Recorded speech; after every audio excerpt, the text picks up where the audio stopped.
This is a HeadGum podcast.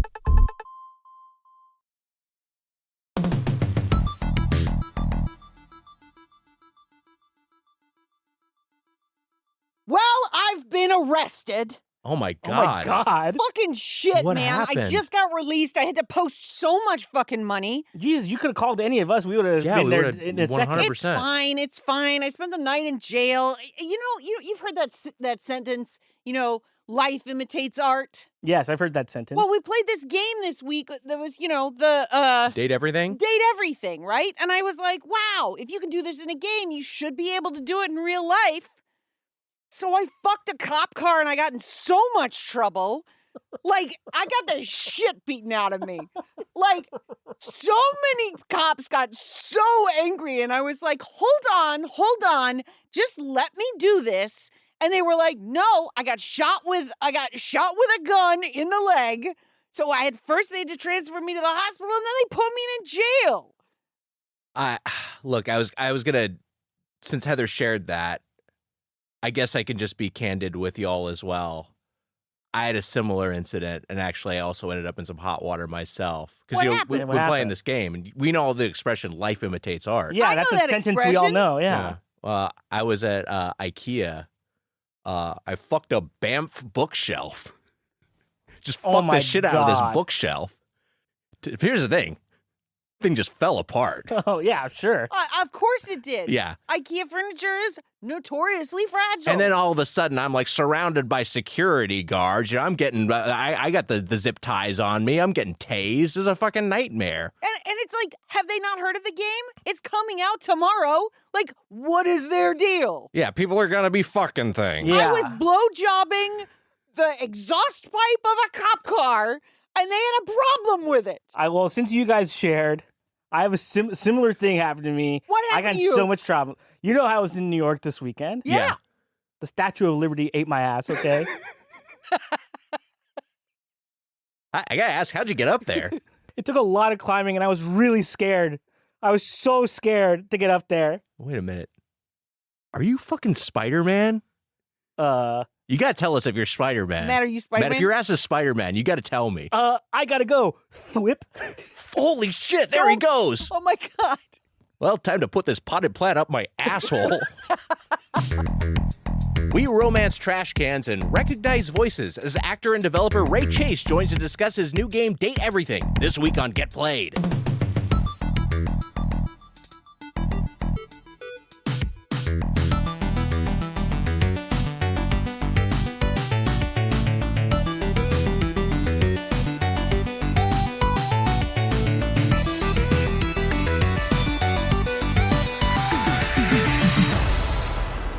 Welcome to Get Played, your one-stop show for good games, bad games, and every game in between. It's time to Get Played. I'm your host, Heather Anne Campbell, along with my fellow host, Nick Wiger. That's me, Tiger Wiger, along with our third host, Matt Apodaca. Hello, everyone. Hello, everyone, and welcome back to the premier video game podcast where, hey, we've got a guest today. Surprise.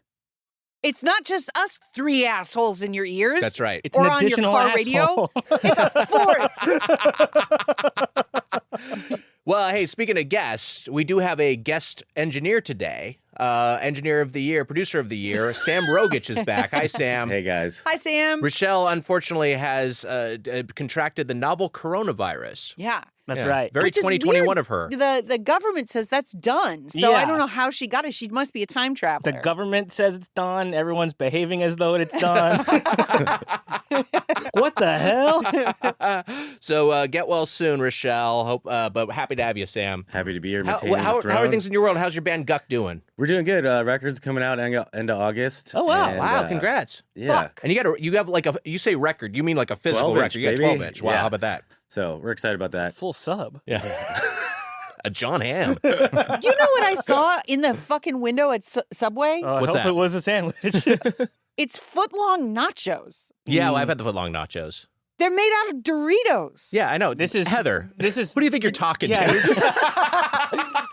You're talking to like Michael Jordan and asking him if he's ever seen a basketball before. Heather, did you know there's a new Gundam series out? Oh, really? Matt, did you know that the Kingdom Hearts mobile game was delayed? Or no, canceled forever?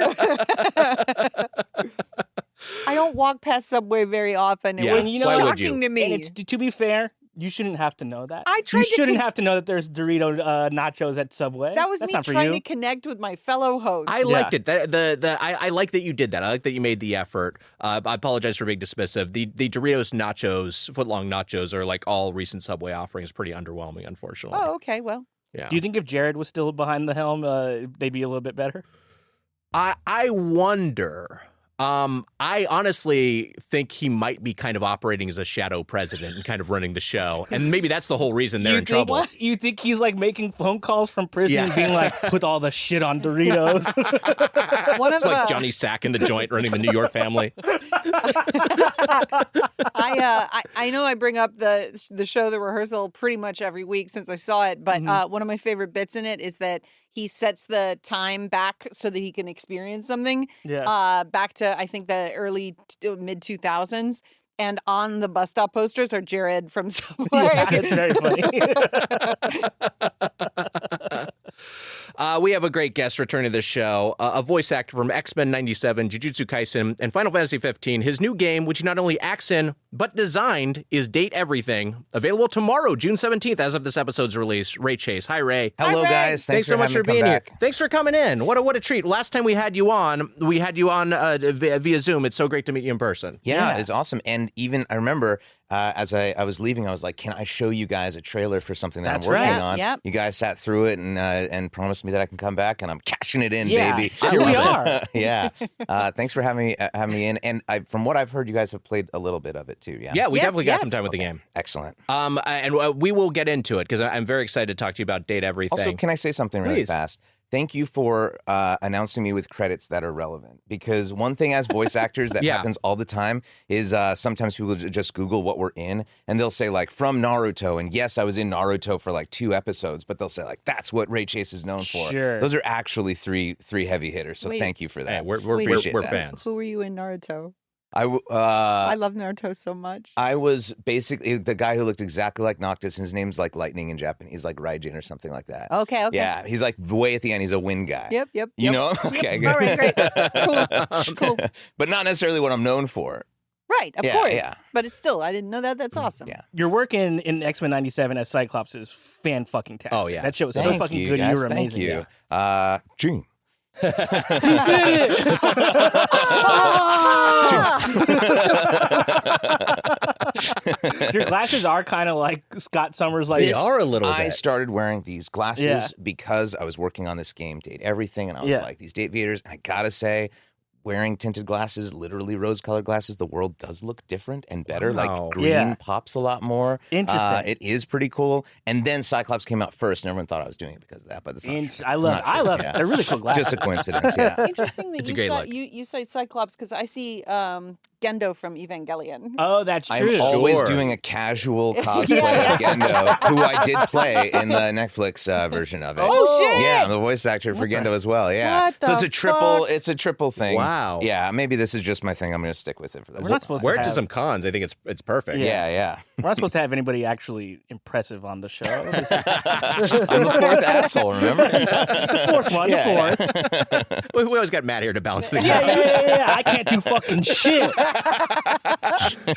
Ray, last time we had you on, it was during the WGA strike, just before what would be a months-long SAG-AFTRA strike. You're here now on the other side of a second SAG-AFTRA strike for video games that just got resolved. Like, as of this record, I have in my email inbox, SAG-AFTRA National Board approves interactive media agreement. A lot of this was over guardrails and gains around AI, which is a thing we've been talking about on the podcast, AI related to voice acting. But like, I don't necessarily. I'm not necessarily like looking for like a comprehensive like labor like comment or anything from you. I'm just more wondering, like, as a working actor, what have the last couple of years been like? I can talk a lot. The question is always with this, like how I can go comprehensive labor profile. Hey, go for it. Do we make the listeners fall asleep? Is the thing. They're already asleep. Leave that to me. Man, I gotta they say, turned on the pod and shot themselves. for me, the strikes are there are two in my career specifically, 2 video game strikes. Yeah. One was while we were working on Final Fantasy 15, and the director and casting director Keith Farley was also heading the strike at the same time. Wow. And we had a weird thing where there was the game itself, Project Black, was not struck during that strike because it had already been in development for like a year, and which I'm so thankful for that rule was there because I was able to like start my career as a voice actor. And then the second one comes in with all these AI provisions, and I got to say the timing on that is really awesome. One criticism that SAG had the first time around, or with a lot of these streaming services, that they were late to the game. That like, hey, they're going to streaming services, they're saying we're not real television, we don't pay real residuals, and now we live in a world where everything is streaming, and so we don't get very much residuals. And this time AI is like a year or two old and is starting to be used. Mr. Vader, right now. Mr. Vader, if you're nasty. It's coming out now, and they're right on it, getting these provisions in place, and I'm so glad that it came out. I'll have to say one weird thing as a voice actor and striking. You are part of when I first started out, it was AFTRA and then SAG. And now there were two separate unions that merged. Exactly. Yeah. And then I had to, and then, but you work on so many different things. Right. I work on a lot of video games. I work on animation. I work on commercials. I do promo. I do audiobooks. And all of those have their own separate contracts. Yes. So it is one thing where like it was a strike, but it's, and that's right. And this strike wasn't even for all of video games. It was just for those companies who were refusing to comply or put it into any language and who we got an agreement with. So I have to say, I just did an audition for those things and then continued on as normal. So it's been okay for me just because I'm fortunate enough to have my hands in lots of different crevices of the voice actor stuff. Yeah. Since you mentioned it, the companies specifically were struck here because a lot of them, especially a lot of independent video game studios, just signed side agreements and were in compliance. But the ones that were still struck companies were Activision, Blind Light LLC, Disney Character Voices, Electronic Arts, Epic Games, Formosa Interactive, Insomniac Games, Take-Two Productions, and WB Games. So these are all like big tentpole like publishers, we make a lot of AAA games, but yeah, this seems like a pretty positive thing, for everyone. I mean, Heather, this was a thing we talked about when we were talking about AI James Earl Jones. Yeah. And my completely unsupported theory is that suddenly becoming ubiquitous was almost just like a flashpoint where an agreement had to be struck by this just had to be figured out. Yeah. From maybe even from both sides had an incentive to come to the table here. Right. Because like if you're, a legacy studio or an estate that has access to like a voice actor, like for example, I see no reason why Bruce Willis couldn't star in a video game in the future, especially if his estate is cool with it. He has been in a video game previously. Apocalypse, was that what that was? I think so. I'm trying to remember. There was a PlayStation 1 game that was a whole like boondoggle, and it was like kind of like a Duke Nukem Forever. It got delayed indefinitely. Eventually came out. Originally, Bruce Willis, this was a time when celebrities of that stature were just not in video games. So it was like a huge thing. Bruce Willis was a voice actor in that game originally, and then I think he became or maybe he was always on camera in the game, but he shifted from being a sidekick to being the protagonist. You just played as Bruce Willis. It was a whole weird thing. Yeah, but I feel like we're at this intersection of time and technology where it's still a little weird when you see a CG actor resurrected in like Rogue One. Like when you see young Princess Leia or young Luke Skywalker, it's a little Uncanny bit unsettling. Valley. Yeah. But in games, you don't have that problem because everything already looks like a fucking alien anyway. So it doesn't matter. So I feel like there is this moment that we're approaching where you can have these estates license these actors, but if these deals and the structure of the rights negotiation isn't already in place, then how are these game companies going to get access to those estates without them being exploited? Because there's also been a lot of like pushback because Vader was racist. Yeah, in Fortnite. He was racist, pretty much off the drop. Until they patched him. Wait, really? Well, yeah, because you could like there's a lot of like TikToks and stuff of like the first week of like people being like, "Hey, Darth Vader, rank your favorite races." Great, and sure. so you have the the authentic voice of James Earl Jones, like saying defamatory, awful shit. And it's one thing if he's like, Italian's obviously the bottom.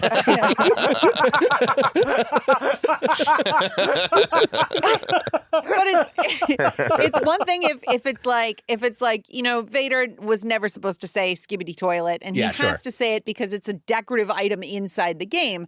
But it's another thing to have these to have no structure about how do we prevent the legacy of James Earl Jones from being like duplicated like this and made to say racist or defamatory or homophobic statements. Yeah. That's wild. I didn't know about that, but of course it's what happened. Yeah, instantly. Yeah. The first person to... It is hard. You're essentially giving access to all your players to a Pandora's box in your game so that you have no control over what your game is doing. Right. What if, you boot up Mario and you can just talk to Mario and go on a date with him or right. Yeah. And there's also... Yeah, what if I could just go on a date with Mario? There's also ways that you can structure your queries. You can have him be you can say, hey, can you say these phonemes and get him to say awful shit that way? Because there's no actual intelligence behind the AI.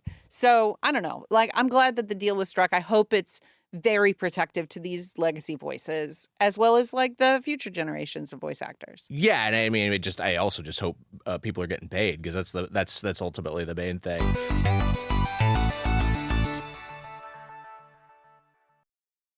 Here's the thing, guys. I have been traveling recently. I went over to the UK and I'll admit the Wi-Fi speed, the internet speed when you're traveling abroad, those roaming data cap shit, you have to buy a 50 quid. I don't know. It's tough. It's tough when you're abroad and you've badly needed an internet connection with no Wi-Fi spot in sight. So you understand what a difference a local SIM card can make. An eSIM provides an internet connection wherever you travel and saves you money on roaming fees. That's where Saley comes in. Saley is a new eSIM service app brought to you by the creators of NordVPN. Here you can choose from several affordable eSIM plans in over 190 countries and 8 regions. With a Saley eSIM, you'll always have a connection when needed. Download Saley once and you won't have to install a new eSIM for each country. You can avoid scammers selling fake SIM cards outside train stations and airports, and there are a lot of those guys, believe me. There's no more wandering around looking for a public Wi-Fi spot. With a Saley, you're always connected. They provide 24/7 support, and you get a full refund if your device isn't eSIM compatible. Download the Saley app in your app store. Use code GETPLAYED at checkout to get 15% off your first purchase or go to saley.com/getplayed. That's SAILY.com/getplayed. Hey, buddy, is the state of the U.S. making you want to escape? Take the first step and learn the language before you go. Babbel makes it easy. Start speaking a new language with confidence thanks to Babbel's conversation-based technique that quickly teaches you useful words and phrases about the things you actually talk about in the real world. There's over a dozen languages available to learn at your own pace, so you can achieve your goals with a material tailored to your individual proficiency level, interests, and time availability. Me, I've been learning some Spanish or Espanol using the Babbel app, and I've been having a blast and making a lot of tangible progress. It is handcrafted by over 200 language experts. Babbel's lessons are voiced by real native speakers and built with science-based cognitive tools like spaced repetition and interactive features to fit any learning style. It's like having a private tutor in your pocket. For me, some of my favorite ways to learn a new language are personalized review systems based on my progress, designed for long-term memorization. There's Babbel Games, which are fun for sentence building and spelling reinforcement, and Culture Bites that deliver content and insider knowledge about the language. Studies from Yale, Michigan State, and other leading universities continue to prove Babbel works. One study found that using Babbel for 15 hours is equivalent to a full semester at college. With over 16 million subscriptions sold, Babbel's 14 award-winning language courses are backed by a 20-day money-back guarantee. So get talking with Babbel. I want you to learn another language, so I'm teaming up with Babbel to gift you 55% off subscriptions, but only for our listeners at babbel.com/played. Get up to 55% off at babbel.com/played, spelled BABBEL.com/played. Babbel.com/played. Rules and restrictions may apply.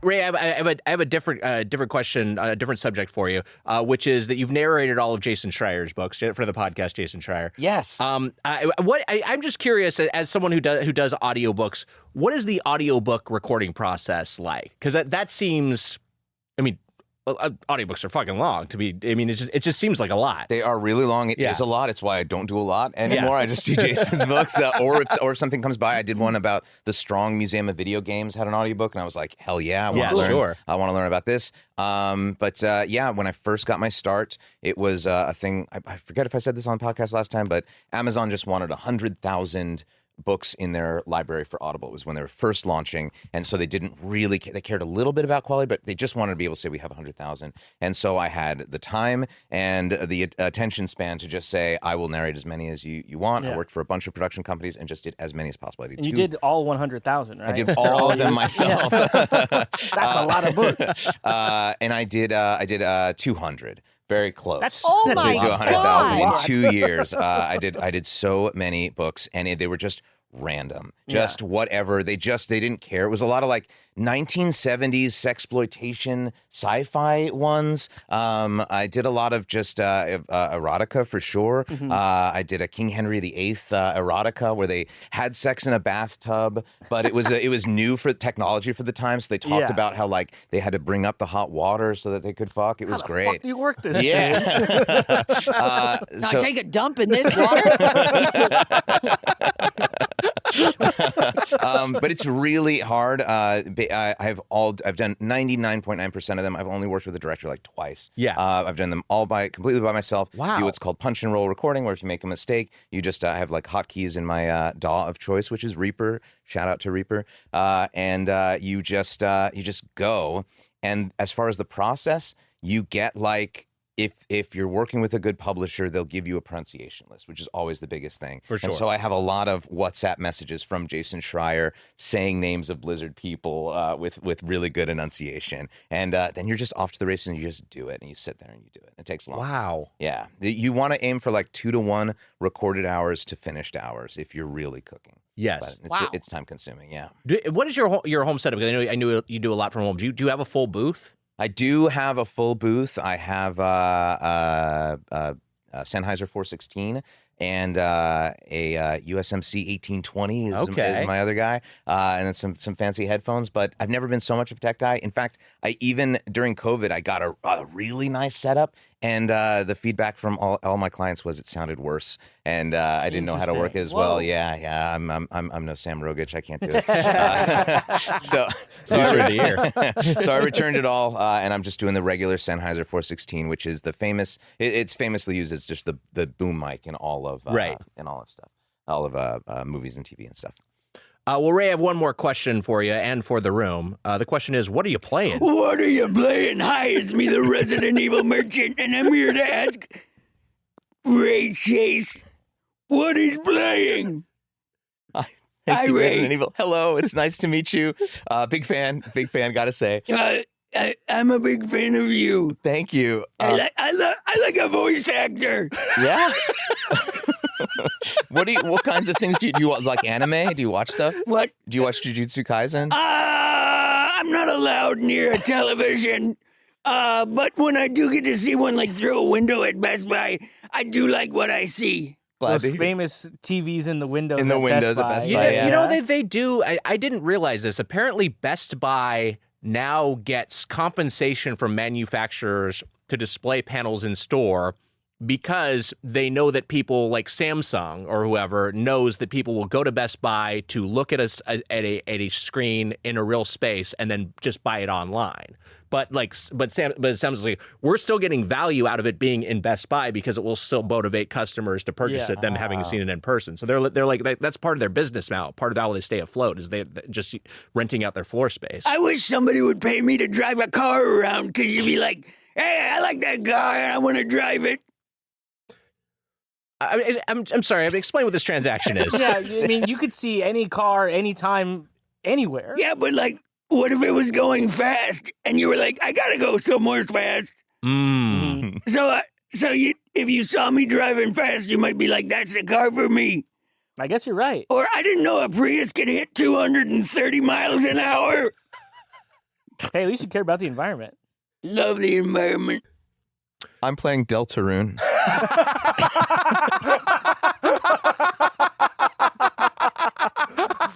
On a Switch 2, perchance? No, just on my PC. Okay. Yeah. It's a great game. I don't know if you talked about it on the show. I don't think I've heard We you haven't guys really play dug it. into Deltarune, no. You just Yeah. played Mother 3. I feel like we're in a watershed or maybe even a jump the shark moment with the show where you guys actually played Mother 3. Fuck. Yeah. No, Yeah. Maybe it's no. never. You're never There's other games. Okay, Yeah. good.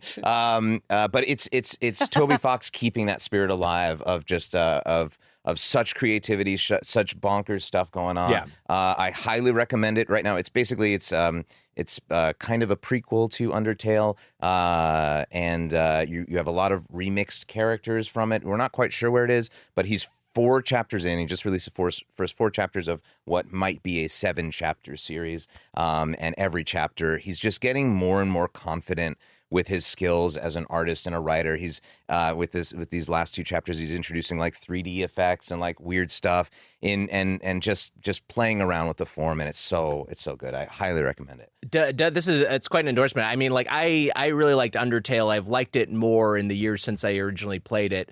And on this podcast, honestly, I'd never played Undertale until we covered it, and I really respect Toby Fox, like just as a creator and what he's built. But Deltarune, part of why I've kept it at arm's length is the episodic nature of it. You're waiting for them all to come and out. I'm like, do I wait for all of them? Is this going to be a kind of thing? Because like I don't know. I mean, part of me is like I've dealt with Telltale series in the past where some of them, Walking Dead, Wolf Among Us, are masterpieces, but other of them I'm just like. This kind of loses steam over time, but you feel pretty confident in this one. Yes. And even in its current form, it's just worth playing through chapter 4. 2 things. Yeah. One, it's already longer than Undertale. Wow. And so I wonder if you wait to the end, it might be like a 60-hour, 16-bit era experience, which might be too much just to look at that for that long. And then number 2, as a man of culture yourself, there's a really sexy lady named Queen in chapter 2. Okay, all She's right. the sexiest 16-bit character I've ever seen. Wow. She's got big, You lost dominant Nick at energy. bit. Yeah. Play it for Queen, Nick. You Wow, got to. okay. Yeah. All right. She's great. I Wow, love this. Nick is leaving. I'm interested in it, because of playing Undertale previously, and I want to check it out. And it's one of the games that's on Switch 2, as a Switch 2 game. And you mentioned Mother 3, and it's just like that's again a game I just played and had known its reputation, and like again just looking at Undertale again, reevaluating Undertale after having played Mother 3, having that context, it's like, oh, okay, wow, this is really cool. That's again quite an endorsement. I think I'll maybe dig into Deltarune as a result. Yeah, thanks. Yeah, of course. Someone else. You only asked me, Resident Evil. Yeah. I did answer your question. I forgot the other guys' names. Nick. Hurtful. Nick, what are you playing? What are you playing? Wow, Resident Evil Merchant, thank you so much for the question. I made a pledge to myself to play something other than Balatro this week. I did not succeed. In fact, in time I could have spent playing other games. I was watching Balatro University videos. Balatro University, great streamer. He's really good. He's really Although good. it does verge on very sleepy content. It's hard to stay awake. I kind of like it. Yeah, wow. Because good. like again, Balatro kind of puts me in a chill mood, and I put on some Balatro University videos before I was going to go to bed, and I was like, I am getting sleepy, and I just kind of like nodded off. It was But he quite is nice. brilliant. He's great. He knows all the strats.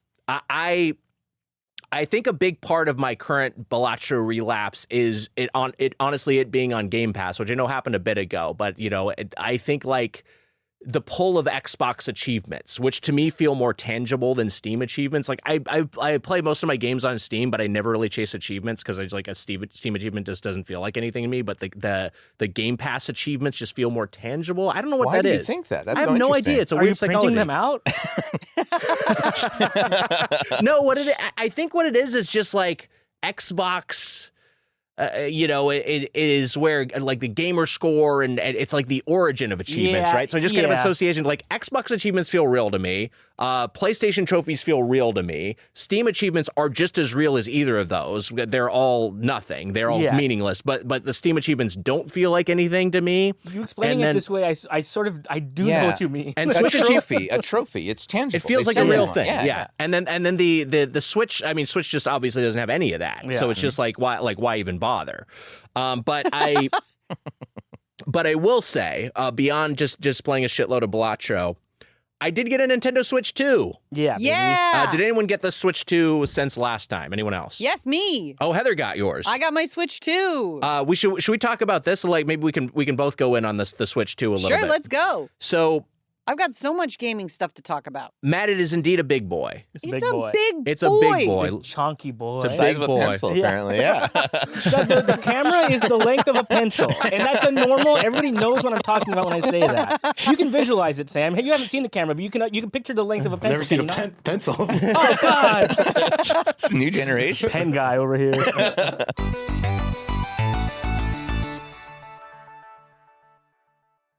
Has this ever happened to you? You've been traveling abroad, you want to watch one of your comfort shows, or perhaps even a sporting event, and then because you're somewhere else in a different country that doesn't have that, you can't freaking watch it?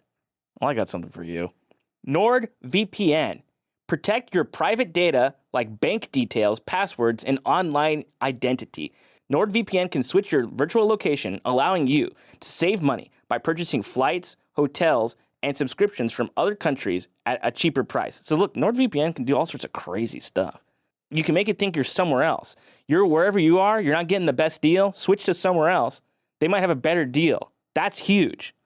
Protecting your data whilst traveling, and yeah, I said whilst, and using public Wi-Fi, NordVPN protects you wherever you are in the world. I have a theory. This is why they haven't been able to apprehend Carmen Sandiego. She's using NordVPN. They'll never find her. The NordVPN threat protection feature protects you from viruses, malicious malware, and phishing sites. Unless that phishing site is basspro.com. No protection required there. It's the fastest VPN in the world. No buffering or lagging while streaming, and stops your ISP bandwidth throttling. ISP bandwidth throttling, a thing of the past with NordVPN. Premium cybersecurity for the price of a cup of coffee per month. Now that's what I'm talking about. One NordVPN account can be used on up to 10 devices. Your phone, your iPad, your mom's iPad, your laptop, maybe even your watch. Who could say? That's not even 10. You surely have some more. Perhaps a proprietary browser on a video game console or something.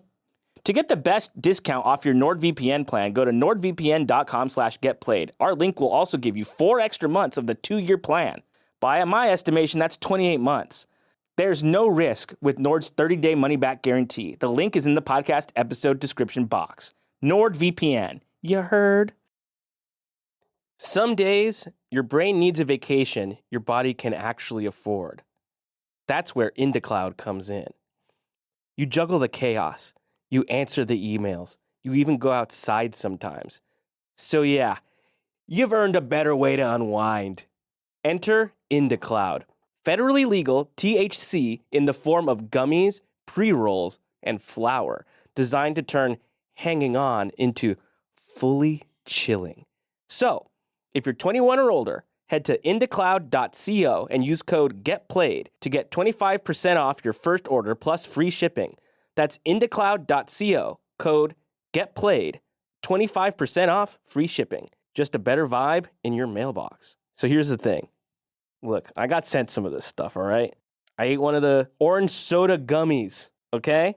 Now, look, I'll be honest. I'm a bit of a lightweight, all right? I'm not out here blazing it. I'm not over here, insert euphemism here. I'm not doing any of that, all right? I'm not always doing it. But when I do, I like to just chill out and relax. It made me very silly with my friends, and they all had a nice time enjoying IndaCloud. It sounds too smooth to be legal, right? But it is. IndaCloud's products are Farm Bill compliant, third-party tested, and made for grown-ups who want a buzz without the need to drive 25 minutes to dispensary. And that's just a fact. Dispensaries are 25 minutes from wherever you personally are. That's just how it is. More than 50,000 people already trust them because when it feels this good, it should also feel easy. Whether you're chasing deeper sleep, better focus, or just some peace between your streaming marathons. This is how adults get elevated now. If you're 21 or older, now's your chance to float above the stress. Because Into Cloud, see what they did, is giving all new customers 25% off their first order plus free shipping. Use code GetPlayed or click the link in the show notes to claim your discount.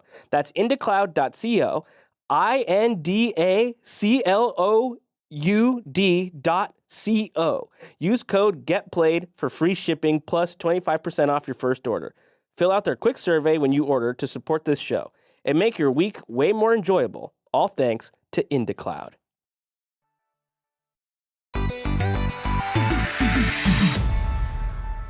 I just like the feeling of setting up a new console. I find very calming. Yeah. It's like I read this book, the Gentle Art of Swedish Death Cleaning, and it's about a practice of like I guess it's a Nordic practice of when death is maybe not imminent but on the horizon. It's just like, oh, I'll get my own house in order. I'll do the cleaning that other people will have to do after I am gone. It's just kind of like a nice. It's both an act like a bit of self-care, but also like a gift to like your successors, you know, to your family, that they're not going to have to get rid of a bunch of clutter. I have the same sort of feeling when I'm like going through. It's like, okay, well, I don't need to have whatever, you know, penny party or whatever bullshit I play for this podcast on my home screen anymore. And so just like getting rid of all that shit was after the transfer was very satisfying. Can you explain how virtual game cards work? Because I don't understand. Wait, hold on though. Yeah. Like, because we played that game long enough ago that it should not have been on your home screen. Yeah, but it just shows up on your home screen sometimes. That's I don't know what's going on. You have to, like, bring that game to your and it's home just screen. like it just pops right back to the top of the It queue. wouldn't be on your menu bar. I don't get how these things work. So this is my understanding of virtual game cards, because I had a concern because you know, we're multi-switch households. Yes. Right. So like sometimes you have a digital game loaded on 2 switches, and all you have to do is switch between, downloading the save from the other one via the cloud or whatever. Unless it's like Animal Crossing where you have to do a whole fucking thing. Right.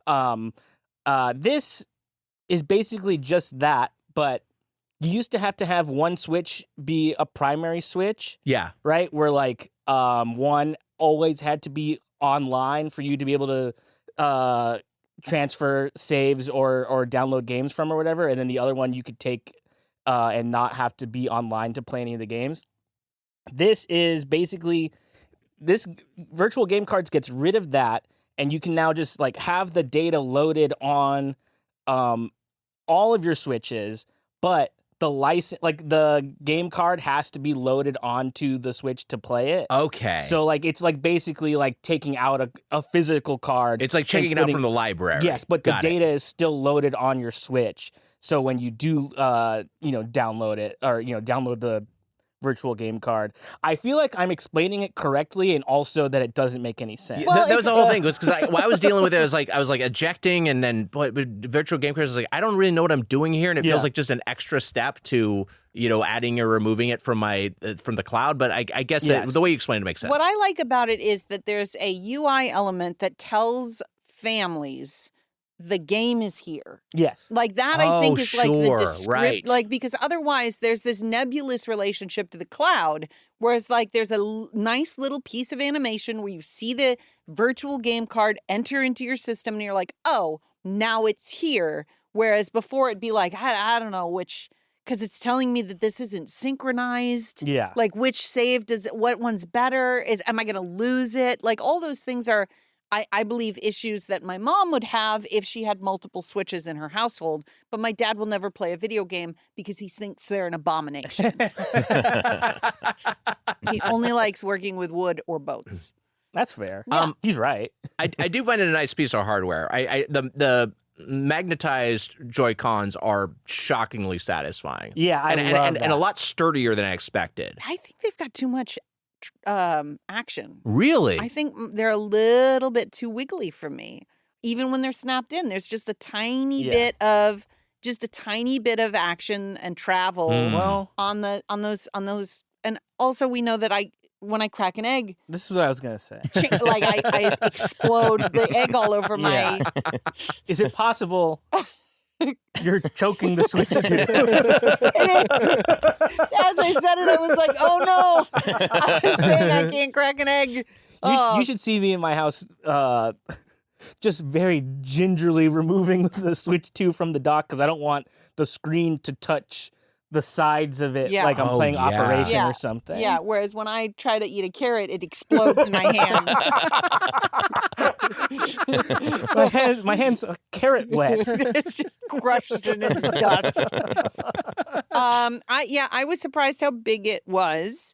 I'm also excited because there's a lot of bezel on that screen. Yes. And when you compare the bezel on the Switch OLED to the Switch 2, you're like, oh, wow, they're going to be able to make this screen significantly larger in the same form factor, which is really great when they upgrade it inevitably next year. Yeah. So what I've played on it is Mario Kart World, which is fine. Yeah. It's fine. I am not someone who's enthused about Mario Kart. I understand that this is going to be probably just the biggest game of the system, and I know it's for some people it's all they own a Switch for and all they own a Switch 2 for. It's just like I'm not super into kart racing. Right. It's fine. What has been surprisingly joyful is the Switch 2 Tour game. Oh yes, I downloaded this and I haven't started it yet. Which is so playful. It's like, okay, Sony's concept of like how we like build brand relationship is Astrobot and you just travel through the machine. With this, you're like in a museum and you're walking around on your Switch, but you also like you learn about the Switch. It demos it in these mini games. The mini games are the same fucking thing that like Astrobot's Playroom did for the PlayStation 5, except those games are also references to older Nintendo games often. Like the first mouse demo is very Mario Paint. Like it's very much like, oh, this I see this game. It's very similar to the games of Mario Paint. But there's also little quizzes built in, and the quizzes also have nice Nintendo references. So, for example, when they tell you how the Joy-Cons work, and then you have to answer quizzes about how the Joy-Cons work in order to get coins, in order to open up new mini games. But they also have things that are like, how does the Switch to stand, like how does the stand work? And they show you like 4 different options. And one of the options is the kickstand, as is on the system. Another is the kickstand of the Switch 1. So you're like, oh, that's not it. Another one is just a mystery. And then the 4th and final one is the Wii U stand. And I was like, I kind of like that that's there. Yeah, that's funny. That's good. So it's stuff like that where you feel like it's something that Tingle would talk about in a Zelda game. Like it's just a little like Nintendo nerdziness, and I like it. Is it a pack-in or do you have to pay for it? Oh, you have to pay for it because it's fucking Nintendo. It Pay costs for the $9.99. instruction manual? Yeah. Wow. Yeah. Heather, beyond the Switch 2, what are you playing? I want to shout out the SoCal Gaming Expo. This weekend in Pasadena at the Pasadena Convention Center was the SoCal Gaming Expo, which is, I would call like a retro gaming convention. They had an enormous amount of tangible retro games. And I even bumped into a listener there, which was really, really nice. Wow. But yeah, giant crates of like unboxed Genesis games, but then also in box, unopened, still plastic sealed Virtual Boys. And so like the price point varied between like I saw a Pokemon card that was $14,000. Jesus. But I also saw like, I made a purchase of the Legend of Zelda Game & Watch, which you own. Yes. Matt owns a copy of it. And I was like, oh, I don't know that I ever would have picked this up if I hadn't physically seen it. Mm-hmm. But it was a really inexpensive, it was like $30. And I was like, oh, that's my take home from this expo. The other thing that was really cool was they had gaming tournaments. And so I got to watch about 30 minutes of their Tetris tournament, which was an 8-player live tournament that was also projected on these giant screens. Each player had a Sony PVM CRT so that the refresh rate was identical on everybody's system, and an NES with the actual NES controllers, Wow. so that nobody had any particular advantage over somebody else. And one of the fascinating things about watching them play is they would sometimes also show the way they were holding the controllers, which I guess when you get, like, one of the guys who I was watching is like in the top 20 worldwide on Tetris. And watching him play Tetris made me feel sick because I couldn't even see by the time because the way the tournament was working, at least when I was watching it, is of the 8 people, each person had an individual person that they were competing against. Right? They can only do one by one. Like one by one, but all happening simultaneously so that the tournament didn't take forever. As soon as your opponent crashed out, you were done. Unless you had less points than them, and in which case you have to keep playing.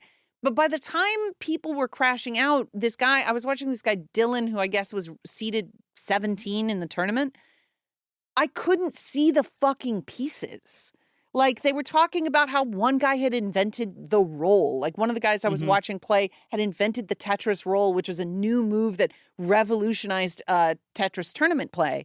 But it was like walking in an auditorium thinking you know what basketball is. Yeah. And then, like, everybody who's playing basketball is flying. And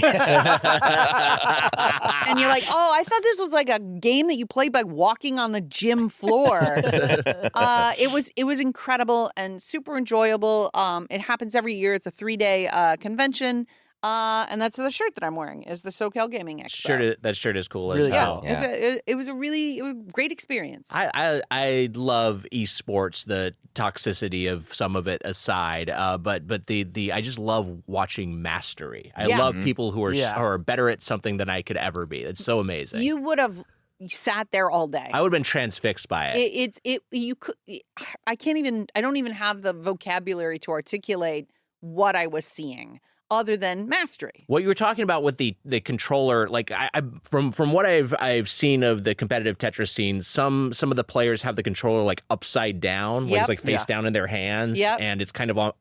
I'm not sure the roll is this exact technique, but some of it does involve like kind of like moving the D-pad in a way where you're almost like inverting how it would where the pressure would be. Yeah, like there was that. There's people who had it like sort of balanced on their leg and were typing with it. Okay, yeah. And then there were the like traditional players, and everybody, like, you go into Evo and you expect everybody who plays Street Fighter to use a joystick. And so when you see somebody using a traditional D-pad, you're like, holy shit. Mm-hmm. And in the same way, like, there was enough specificity to the way that each of those players played that when I did see somebody who was just holding the controller normally, I was like, are you at a disadvantage or are you God? Like, how is that possible? No, I believe I could be wrong. I could have the wrong game, but I think the Street Fighter 6 Grand Champion at Evo used a DualShock. And it was just like, up against other players with fight sticks. But just, to be that high level. And to me, I would think you'd be at a competitive disadvantage, but some players are just that good. Yep. Did you guys hear about the new Super Mario Brothers World Record tech that came out just a few weeks ago? No. It is kind of crazy. The Super Mario Brothers World Record, like Tetris, one of those older games that like everyone's still playing forever. And you think that it's optimized because of tool-assisted games that are doing it. Someone found it out accidentally by playing poorly. There's a thing in like World 8.4 where if you jump into the lava deliberately and press a fireball at the right time, you're able to skip a little earlier than you normally would. It saves like 2 seconds. And the thing that blew everybody's mind about it is it's exactly the image on the cover of Super Mario Brothers 1. Wow. It's him inside a little block right with the lava underneath him with the fireball. It is pure coincidence, as much as magical as it would be like the devs knew, but it's one of those like crazy magical coincidences. That's awesome. I saw a really cool, I think it's Ocarina of Time, or it might have been Skyward Sword, but I think it was Ocarina of Time. Like that, there is a any % hack that was discovered in the last month, where if Link holds up a rupee, like it's like ba-na-na-na, his animation cycle, his breathing, pushes him backwards by like a 1/10 of a pixel or something. So if you open certain chests with your back against locked gates and then let the game run for 17 hours, he will phase through the gates without ever having to open it. I don't understand how that that's works. faster. Yeah, well, I don't understand how it works in the context of speed running, but it was a brand new exploit, and people were like super excited about it. And I was like, how does this happen? Yeah. Yeah. How does anybody find this shit? Yeah. Yeah, a similar thing. I can't remember the details, and I couldn't find it with a quick Bing. But there was a Metal Gear Solid 1 speed run, like a development that happened like in recent years, and I think it was a similar sort of thing. Someone stumbled upon it by accident, but it completely upended how They looked at the box art and they just Yeah. on the box art. One of the other things that I want to just mention now that the SAG strike is over is that I'm playing Fortnite, and the new season launched this week. It is a superhero-themed season, but one of the most exciting things for me is that it is completely playable on the Switch 2. It is Wow. PlayStation 4 level, like totally passable game of Fortnite. If you don't have the system actually tangibly plugged into your Ethernet cable, then it's still going to have that wireless lag that you try to avoid when you're playing online competitive games. But the flip side of or once that's set aside, what's interesting is that now everybody has a built-in mouse on Fortnite. And there is controller settings in the Switch 2 version of Fortnite where you can play with one of the Joy-Cons as a mouse and the other one as as your movement stick, your standard controller stick. I tried doing it. It was a fucking nightmare. I just fell off of everything. I couldn't tell where I was looking. But I was like, what an interesting step in like evening the play field, because when you run into PC players, when you're playing Fortnite, you're at a disadvantage. Although the PC players might say that if you have a controller, you have aim assist, and so you're at an advantage. Who knows? But it seems like if you're playing on a PC, it's a better experience. And now there's a kind of a built-in, because you can plug a mouse and a keyboard into your PlayStation. Like anybody could technically do it. But that, because it's not the default, a lot of people just use the controller. Right. So I wonder if there's going to be an expansion of mouse aim in Fortnite now that you can play it on the Switch too. Since we haven't checked in with you in a long time because of the strike, who's your skin now? Who do you play as? Well, in the previous season, what was the season that just ended? Oh, it was Star Wars season. So I was just playing as blank stormtrooper because I thought it was funny. Because like also there were so many areas where there were just stormtroopers walking around. Right. So to just be plain stormtrooper with no like accents, It's no also nothing. like you're meant to be shot. You Yeah, only yeah, it's exist just, to be like, killed. lame. Also, like when you die to stormtrooper, it's like you died to stormtrooper. Like Yeah. it's just like nothing. And also, though I did cycle through a bunch of different skins because it was funny to hear Darth Vader, say, Sarah Connor, I understand that you have been hunting the Terminator, but now you must hunt the rebellion. Because also the AI knew context of the skin that you were wearing, which was interesting. But now that it's a superhero season, I don't particularly. I've heard rumor that there's going to be a One Punch Man collab, and if that's the case, then I will definitely main Saitama for the superhero season. But right now, I'm just playing as my standard Ivor Viking because I had to take her off for a season to play Stormtrooper. There you go. Nice. Matt, what are you playing? All right, I'm going to run through these just real quick. Mario Kart World, obviously, I'm loving it. Went to a big party, got 16 people playing Mario Kart. Oh, shit. It required a lot of Switch 2s because you can only do 2 per Switch. Wow. But it was fucking awesome. And guys, if you haven't tried Knockout Tour yet, oh, baby, Knockout Tour fucking rocks on Mario Kart. It's really, really fun. It's the Battle Royale racing mode that they've added to the franchise. How'd you do?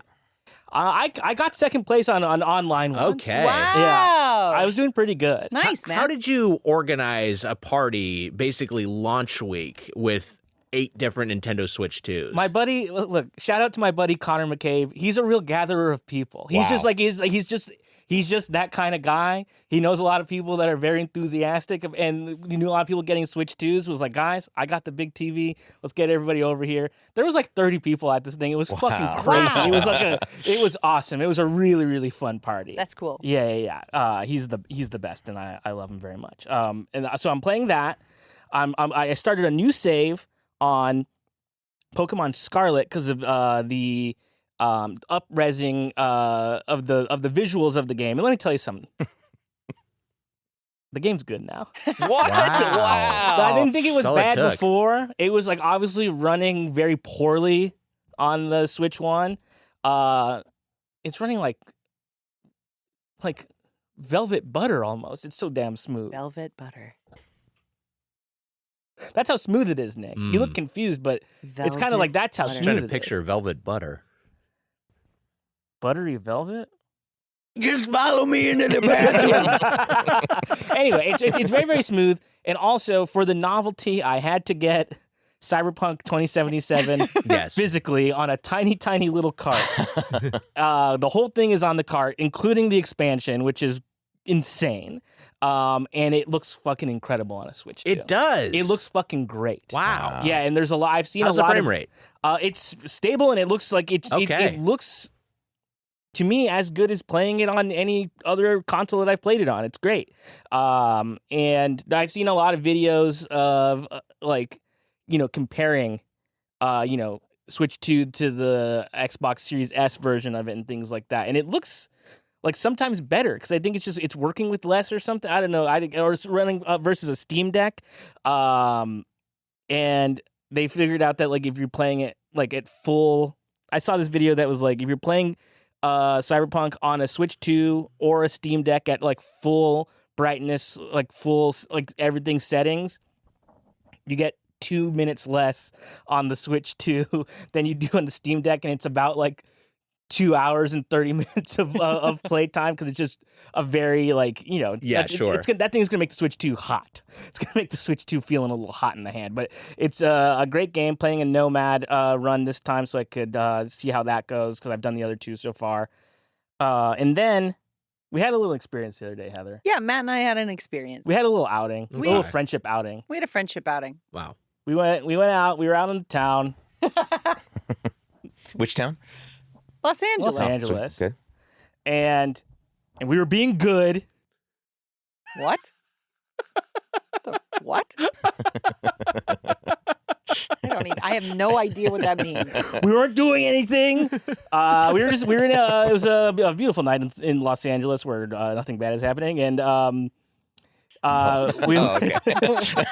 We were being good. I get it now. we went to the Death Stranding 2 on the beach premiere. Yes. Here in Los Angeles, Wow. the Orpheum Theater downtown. Yes, we did. And we found ourselves through varying circumstances, which I won't like fully get into. We found ourselves face to face with the man, the myth, the legend, Mr. Hideo Kojima. Yep. And he saw Heather, was happy to see Heather, which was that was enough. Yeah, that was sure, honestly right. enough. It was very exciting to see somebody you look up to and respect Yeah. visually clock your friend and be excited to see them. That was enough. I loved that. That was incredible to me. I rocked. Heather immediately goes, "This is my friend Matt." My man puts his hand out, shakes my hand. He's got his translator, Aki. Nice to meet you. We take a photo. It was just the fucking best. It was the fucking coolest. Because then the thing, we didn't have that much. I mean, here's the thing. I couldn't have strung a sentence together to say to him anyway. Yeah, sure. It was a fucking nightmare. It was like it was a huge honor, obviously, and like because obviously he's somebody we've talked about for so long on this show and played a lot of his games and just like really like just admire his work. So there was not enough I could say in like the very brief interaction that we had with him. But then we got to watch it was like a live stream presentation, part of Summer Games Fest or something, I think, that where Jeff Keighley was interviewing him and then interviewed some of the cast and the musician who did the score, Woodkid, and then they showed some new clips from the game, and then they showed like the first opening 5 minutes of the game. This is all on a video. You can see this. Yeah. And there was a moment when they started showing the beginning of the game where Heather and I thought it was real. Like, Yeah. it scared us. Yeah. What, real in which like documentary footage? It looked like live action footage. And this was Wow. a screen that is, an enormous theater screen. So to have the footage of the game internal in the in-engine gameplay look photorealistic at that size Yes. was staggering. Yes. I think we turned to each other and just went, holy Yeah, shit. it was crazy. And it was showing us rocks and dirt. Like that was like all it was, and we were like, "Oh my god!" Wow. Yeah. It was running on a PS5 Pro. And then there was like a funny segment where somebody backstage was playing. Somebody from Kojima Productions was doing the live gameplay of it, and Kojima was like roasting him. He was like, "He's been practicing all day. He's not very good at the game." Which is very funny. And then everything we saw was like more mind blowing than the previous thing that we saw, which is crazy. And then you also have no context for it, so you're like, "What the fuck is this game actually?" Right. It looks crazy. Because they had like Troy Baker's on stage and he's talking about the game, and he just kept emphasizing what you've just seen, which was Elle Fanning's character Tomorrow slipping in and out of the earth via like oil-based portals. Yes. While like doing an incredible action sequence. Again, this footage is all available online, so it's no shock to anybody who's following the game. But to have that clip end, which was staggering and wild, and then have Troy Baker be like, "I'm telling you guys, this is nothing compared to how insane this game is." Yes. Like, what? That's all I want out of Death Stranding 2 is for it to be crazy. Yes. I just want to be like overwhelmed. There was a lot of action in the preview as well, a lot of combat encounters and stuff like that. And while that stuff looked really, really cool, and obviously there's not that much of that in the first one, Kojima did keep saying it is a delivery game still. Don't get too excited. It is you're still just delivering stuff. But it was, and then we got to talk to him again afterward, and we were like, "Hey, that stuff in the beginning looked real," and he laughed at us like he thought we were dumb. You know it's a video game, right? Yeah, that's kind of exactly what he said. And it was just very, very surreal meeting him, and just an unbelievable honor. And I appreciate and thank Heather for taking me. It was super fun to go with you, Matt. We walked around. I got a beer. That was cool. I'm wearing this T-shirt that says "Should we have connected?" That was from the gift bag that we got. Oh shit, your shirt's totally different than mine. It seemed like they got a lot of different stuff. Wow. We should have grabbed all of them. Mine's like a white baseball tee with the Death Stranding logo on the front, and "Should we have connected?" on the back. That's really cool. Wow. That's really cool. Wow. I'll disclose and I'll be vague. I was supposed to go to this as well. I was somebody's plus one, and that person opted not to go because of the police state situation in downtown LA. So I would have had to get to the wait list. So I ended up opting not to go. Yeah. And I'm my ass is almost like, whatever, I'll watch this online. And then, of course, you both get a photo with Hideo Kojima. Damn it. A photo that we had to scrounge for because, like, I sort of knew when we took the photo, I was like, there's no way we're ever going to see this photo ever again. And everyone's going to think, well, fucking liar. But then we just happened to be in a video that was posted, which is very, very cool. And it was just like, it was insane. It was unbelievable. The person who flagged that for me was a friend of the pod, Gene Park. Wow. Gene Park was like, "Hey, you met the man." And I was like, I have no idea what you're referring to. Hell yes. And then he was like, "In the Game Informer video." Incredible. So, pretty cool. That's so awesome. All right, let's talk about Date Everything. Also, wait, hold on. Yeah, please. Before people in the audience think I'm like a dick, I also invited you, but you already had. I already had someone who offered me, so I was like, "Oh, so I don't worry." wasn't just like ignoring you, Nick. Yes, yeah. No, not at all.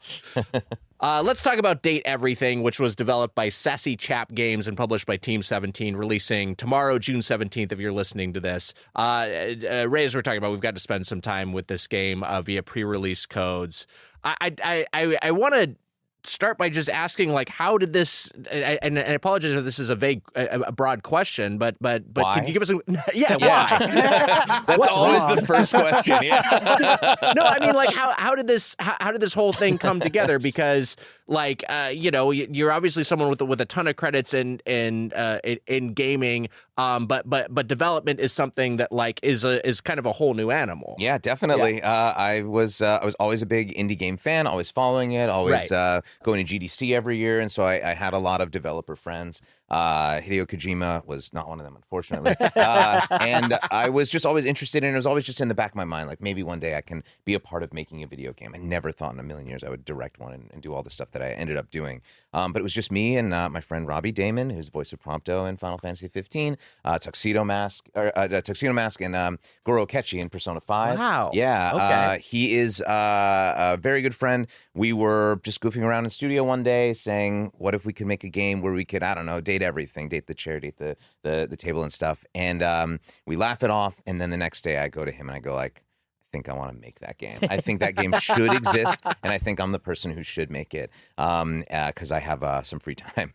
I didn't know that it would take over my entire life, and it was just kind of fully formed as like just that title and living up to that title. That like, can you make a game where once people played it, they did date, they dated everything, and they said, I got my money's worth. And that kind of was the overriding like design philosophy going through it. Like, can we reach every single tendril that we possibly can? Right. And you said before we got started that it took 7 years. 7 right? years to the day almost. Wow. When I finally, when I first reached out, because Robbie and I had that idea, thought about it for a week, and then I sent my first email to Adriel Wallach, who ended up becoming our lead programmer on the Vertical Slice, June 17th, 2018. So coincidentally, 7 years from when we first really started production on this thing. Wow. Yeah. I have no experience in coding, in design, and anything like that. Sure, I've written stuff, like all actors write stuff, but I'd never done it. Never done any story programming. Through the course of this, I learned a ton of lessons, getting my teeth kicked in over and over again, and then just like finding out, like, for whatever reason, I was just really good at that kind of abstract thinking that story programming needed. And there was this language called Ink, Inkle, which the sorcery game used, Right. And 80 Days is the other one, the other famous one. And I just took to it. I just really, really enjoyed it, and I really like understood it. And I built it. What ended up happening, I built a lot of little machines inside of it to do all the little narrative things that we wanted to do. But like, just learned so many weird things that I never thought that I would. It was a 4-year journey to make the Vertical Slice. That was all self-funded, trying to get it and listening to feedback. And then we got our publisher, Team 17, on about 3 years ago. And then it has been a rocket ship since developing that game. The scope expanded so much, many times over it, based on feedback. At first, we thought it was going to be like, did everything we can like have, but the only way we're going to make it is if some characters are really small and some characters are big. And then we had this feedback. Arma, the smoke alarm, was one of them, where it was her story ended right after you talk about her trauma, and then that was it. And you got an ending. And one innocuous comment was, "Oh, that was abrupt." And I took that to mean I will now double the size of this game. And so there are no small characters in the game at all. Yeah. Even if you think you like got a joke ending or something like that, that usually is only the beginning of what that character is. So just talking about an Inkle, like, is that the kind of the scripting language you used for the retail game, for like the final game, or was that more what you're using for the Vertical Slice? It's the controller that Unity uses. So it was I didn't learn any real programming. That was done by our lead programmers over the years. But I did do all. Basically, you write in Inkle, and you can play in Inkle up to a certain point. Then our game got too complex to be able to play in it, because you have like characters like Kurt and Rod who are very location based, and you can't simulate that in Inkle, so you couldn't do that. You'd have to play it in build. And yeah, it was just it was learning all that. There's 2,000 variables in the game, 1.6 million words, which is almost as big as Baldur's Gate. It's crazy. Wow. I will say, from playing it, it is like a staggering amount of text and all fully voiced. It's like all fully voiced, and it's like a murderer's row of voiceover talent. You're just going. I was making a list, and I was just like, I can't make this list because I don't know where to stop. Right. It's like you just because there's so many people that you just recognize from so many things, so many voices that are familiar. I feel like Sakurai announcing the Smash Brothers Ultimate roster. Everyone is here. It's true. Yeah, I texted my buddy and past guest Jaquise Neal. Yes. When I found him in the game, because I didn't need confirmation that he was in it, because am friends with him, so I was like, "That's Jaquise." That's so cool, dude. Yeah, it was great.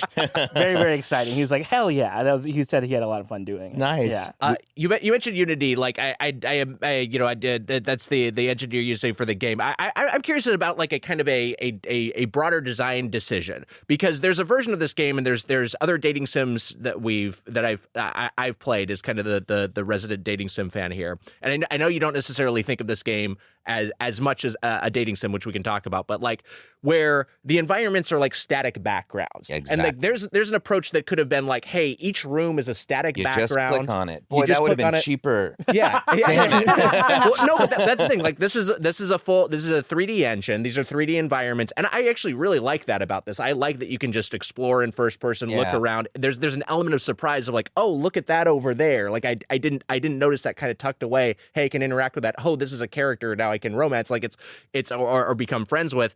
Like I think that adds to a great sense of discovery for the game. But yeah, it does bloat its scope to some degree. A huge amount. Yeah. There's a Nintendo article that it did that Team 17 grabbed as a headline. It's on our Steam page. It's in big letters.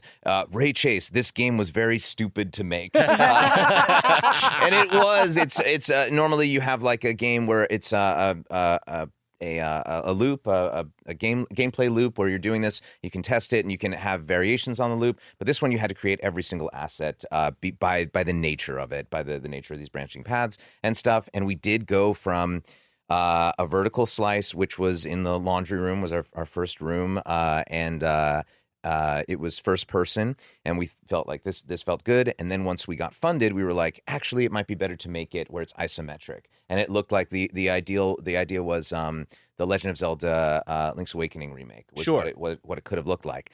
But it necessitated a player avatar, which also added to a lot of difficulties because they would block. It added a lot of things with like camera angles where if you did it isometric, you either had to rotate the house a lot or have the character or just have walls that had nothing on them, which also felt like not a believable house. Yeah. Right. And then because we wanted everything to animate, all the objects in the game, I don't know if you played enough to unlock the magical animations, but everything has a regular animation for what you'd think it would do in the house, a magical animation when it loves you, and then but then you also have to animate the player for every single one. Right. And we wanted to have multiple body types of player and all that sort of stuff. And so that was like we had that for like a year, and then we had to throw it all away and start basically from scratch again. Yeah. That's wild. Yeah, development was tumultuous. In a word, we failed every single milestone that we had, and to Team 17's credit, they did not cancel us. Somehow we kept chugging along. I ended up putting my life savings into it. I hope I get it back. But yeah, we just did everything that we could to make it go, and Team 17 still believed in us all the way through, and I really have to commend them for that because we were That's amazing. first-time developers, all learning, all just grabbing whatever we possibly could, and making a game that had never existed before. There isn't a 3D dating sim like that, a 3D visual novel. Can I say something that just speaks to the level of like honesty of the game? Yeah. Which is that when I opened up one of the closets in the bedroom to see what was in there to date, Yeah. I was like, okay, I can see this stuff.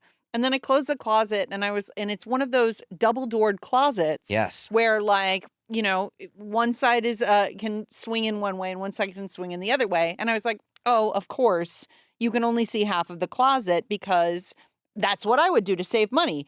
But out of curiosity, clicked the closet the other way and an entire other side of the closet opened and there was two separate closets. Yes. And I was like, what the fuck did you do this? Heather? Like I would have never ever judged the decision to just Do open the that. closet one way. But as soon as I could open it both ways, I was like, oh, this game is deep. This Heather? is just going to keep going. Thank you.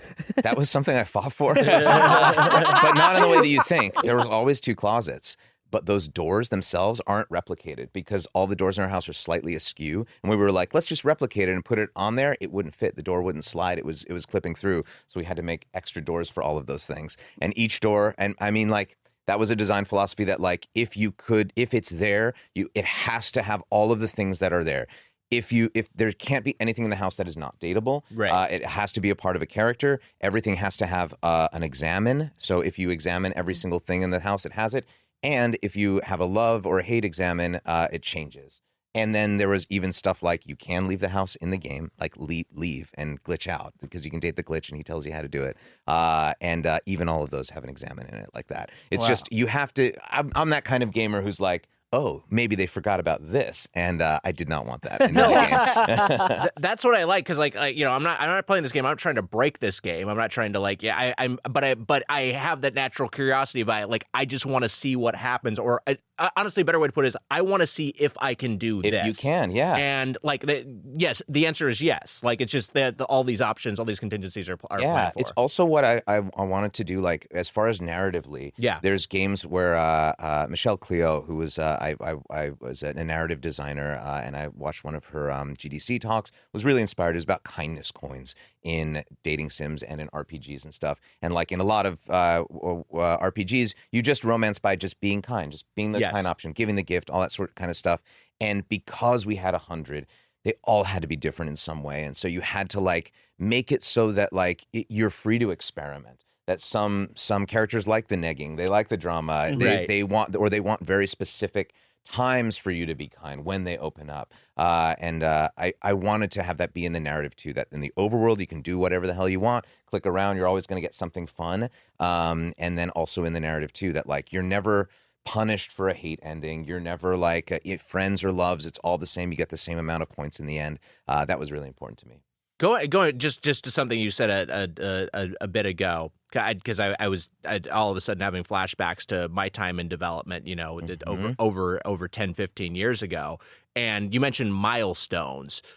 So when I was working, the publishers were, like Activision, Bethesda, and milestone was like a big onerous thing that was oftentimes at the end of the month, so sometimes at the end of the quarter. But you basically had to present a new threshold of completeness for the game, for completion for the game, and we were always crunching in advance of milestones. We were always there, like past midnight when milestones needed to be delivered, and it was just such an onerous deadline that was always putting pressure on the development team. What is a milestone like? Because I never worked for an indie publisher. What is a milestone like from the indie side? The same, exactly the same. Yeah, very difficult, and for us, because of that design change that I talked about, where three design changes that were like very massive, that we were always running to catch up to make sure that all 102, because there are DLC characters. You can date the microtransaction. I don't know if you got.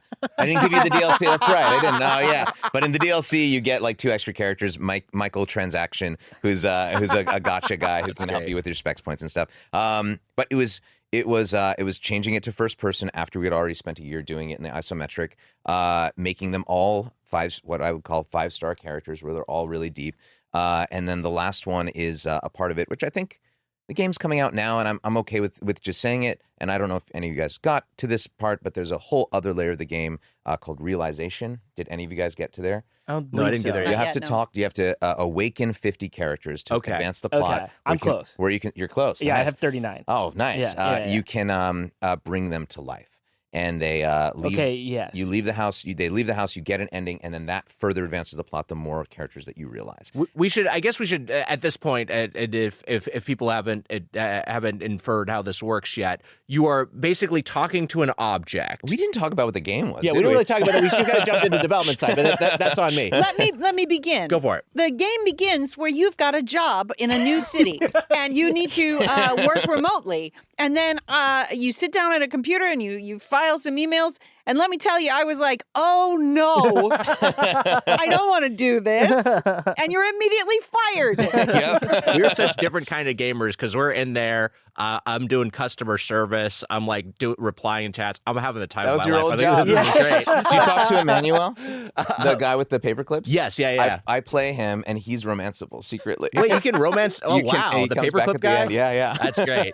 I loved it. I was totally on his side. Oh, good. Yeah. So a mystery delivery comes to your door. I think this is all not in spoiler country. It's No, like it's the the first moments premise, of the game. yeah. And it is a pair of glasses. And when you look through those glasses, you can then anthropomorphize anything in the house in order to date it. You look at a toaster oven and it will turn into a person, and then you can have a relationship with the personified version of any of the objects in the house, and you're off to the races. Remind me the term. It's in the game, but there's a term for a is it Gajinka? Oh, Gajinka, yeah, we do refer to it as a game. That's correct. Yeah, when we were coming up with like what these guys look like, and one big design decision on day one was, do we make this an anime game? Right. The answer was pretty much like, no, let's not lean into that. It tends to be way too much more parody, that KFC dating simulator kind of energy. Sure. I was like, I want this to be genuine. I want this to be its own sort of thing. But yeah, they're all Gajinkas, and you directly acknowledge a thing's existence or date them. It was another way to like sidestep, like, if you just went on 100 dates and it was always the same, we're going out to eat some pizza, Right. that would get annoying. So there's some of the characters you do like traditional dating sim dates, and then a lot of them, like, I don't know if Talk to the Microwave is like ready to fight the swarmers and the barons. I met Luke Nukem. Yes. Today. It was very, very, very exciting. But, Yeah. Can you talk about the writing process of this game? Because the first thing I did was look through the credits, but before I even played the game, just because I want to see like how big the development team was, and I just wanted to look at all the names of all the voice actors. But I noticed there were a lot of credited writers. Like, was this the sort of thing where someone would just kind of take kind of like the narrative lead of an individual character and kind of author their voice? Or? Yeah, this was part of like the development process where we had this draft, and this was where we had a bunch of writers on, like 25 writers or so that we all brought on, all from wildly different backgrounds, wildly different writing backgrounds. Taught everybody how to use ink in a basic way, and then we pitched the ideas of what these characters could be, and that was where a lot of these characters came from, and also where I, as the lead writer, had to go like, we can't have too much overlap with a lot of these characters. There's a lot of things in your house that warm things up and clean things. Yes, They're sure. soap things. Yeah, and it was like, how do we tell different stories with I'm a thing that warms something up, so that was my responsibility to like try to make all these characters narratively distinct and visually distinct. So we had that. We put it all in. We had those 1-star through 5-star characters, where some of them were a little bit shorter. And then about a year and a half in, I was like, we're going to do realization. So all of these characters have to have a new ending, and then all these characters have to be brought up to 5-star potential.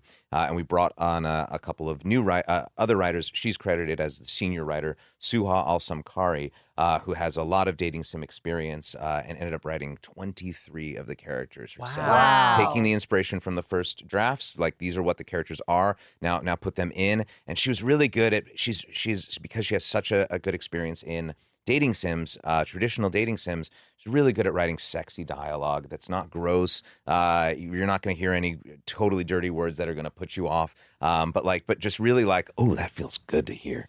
Yeah. Yes, because I mean, I guess this game is horny. The And I was game's like, horny. oh, this will be kind of silly and Absolutely, fun. yes. And then pretty early on, I meet Betty. I was like, oh, this game's horny. Yes, horny. yes. Betty is the bed. Yeah. Yeah. In the first encounter, she talks about how she touches herself at night. Yeah. Exactly. Yeah. Yes, yeah. But she's canonically the only character that you sleep with. You don't, I mean, I don't know your personal lives, but you probably don't sleep with your toaster. I don't know. But the bed is, we were always like, we want her to be this super sensual one. Yeah, And sure. put her in the tutorial. The tutorial day, you have to talk to 5 very specific ones who all have like a gameplay tenet that they have to teach you. And I'm really glad that you end with Betty to be like, hey, I know this first date was weird and very high concept, but it is a dating sim. Yeah. Feel free to be horny.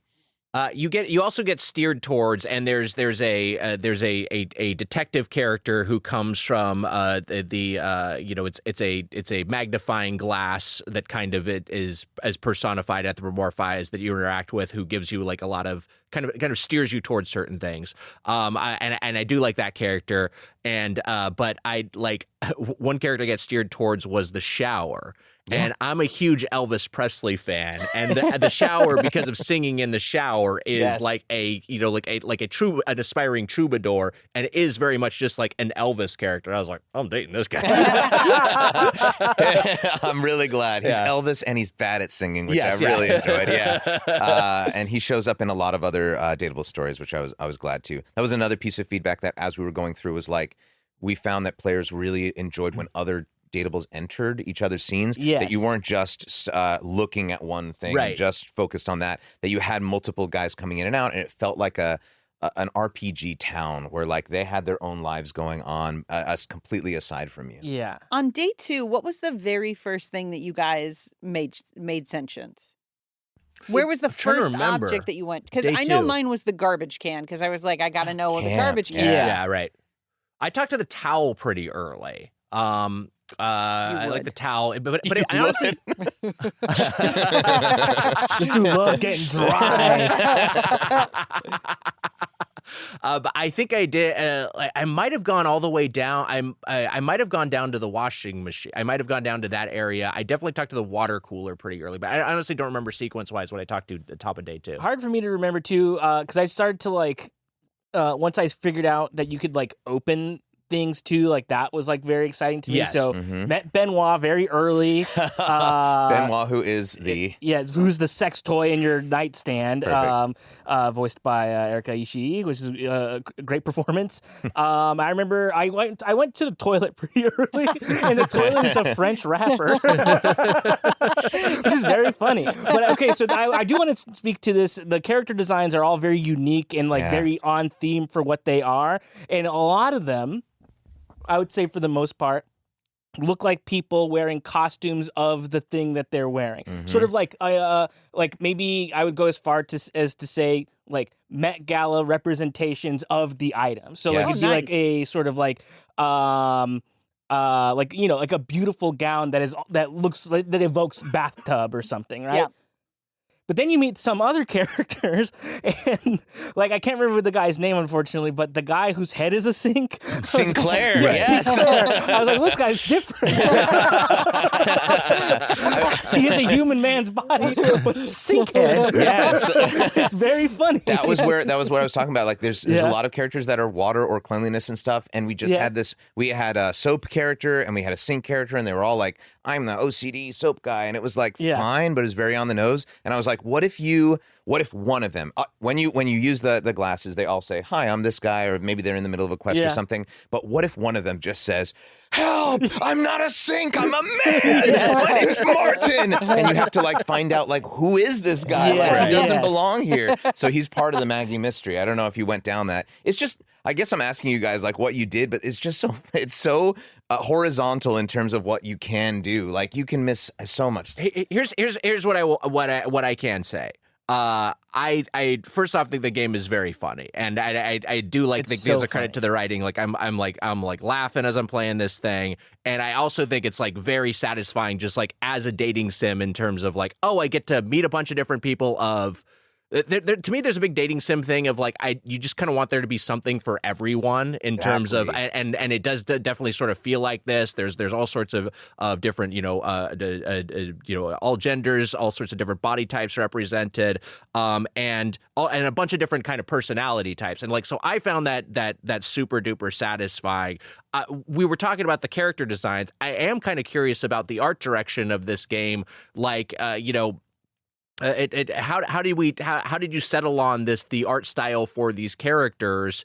And I do find them like all really really appealing. Like so shout out to your art department. But like I really like just to me the most satisfying one of the most satisfying parts of this game was just interacting with an object and then like being surprised at what character was generated in front of me. Yeah, it's like opening a deck of cards and you bring out the next one. You're like, what Right. could be on the other side? Yeah. It's the credit all goes to Nijuku Erin Wong, who is our lead artist on this. She was when I did Final Fantasy 15. She would do like fan art and send it to me and meet me at cons. And Wow. she has a full-time job at a board game company.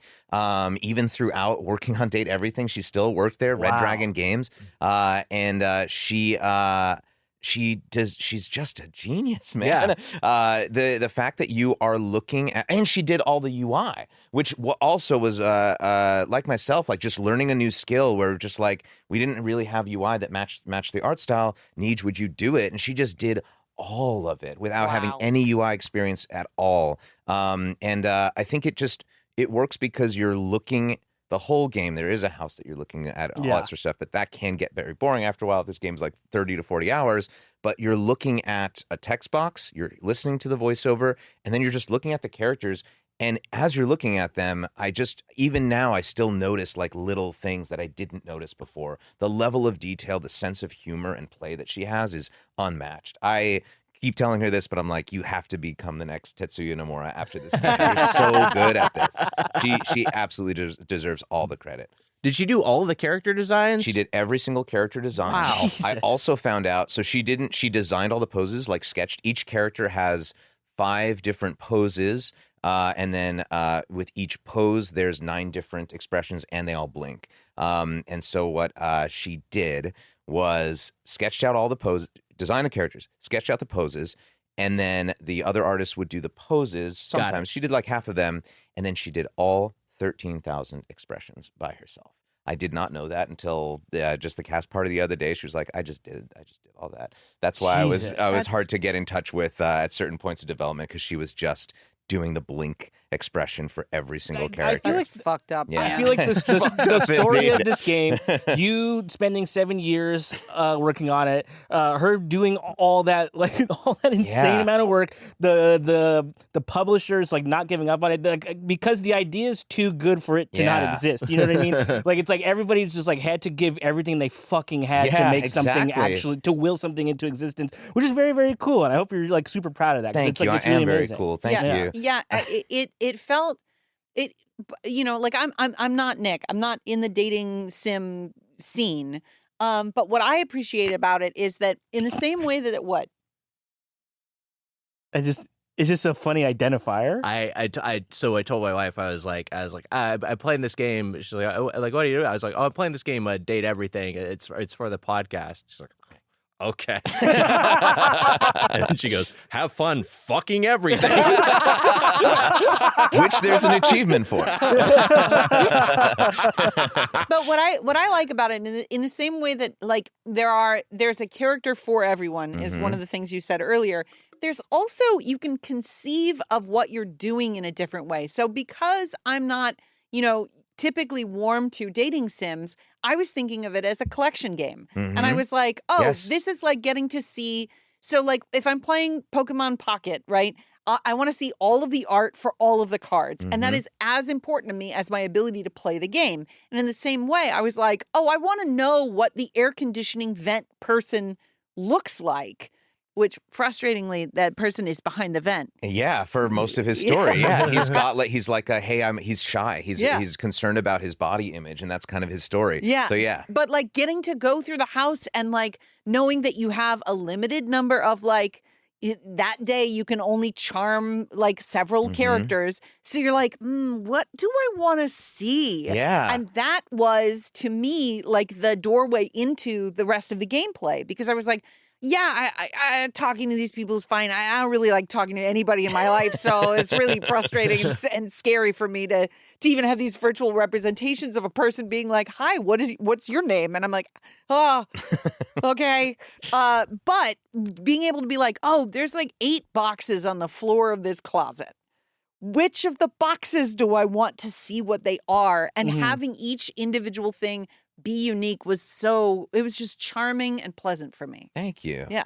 Yeah. I also like that there's a limited resource in terms of how many things you can date in a day, because it's kind of like, what do I want to pursue? Do I want to follow up with an existing character? I don't know. I know sometimes that drives people like people are completionists, like kind of get like analysis paralysis, or like what should I do right now? How do I maximize my time? But for me, I like that you're kind of limited in your decisions and you have to prioritize who you want to pursue. So you do have unlimited days, so, right? Yeah, it shouldn't feel that scary. Yeah. And you're like into that point, you're in the next day immediately. Yeah. Like it's that's really, really fun. I'll say that that design decision came towards the middle of development because we wanted to feel that time was passing. How do you make that? How do you make it so that you just don't talk to the vent over and over again? You just keep talking to him and then just go to the next one. I really didn't want people to just just tunnel vision, just talk to the TV, romance the TV, be done. Go to the next one. Right. I want it to feel like you're circulating around the house. You're seeing the house change because of your actions.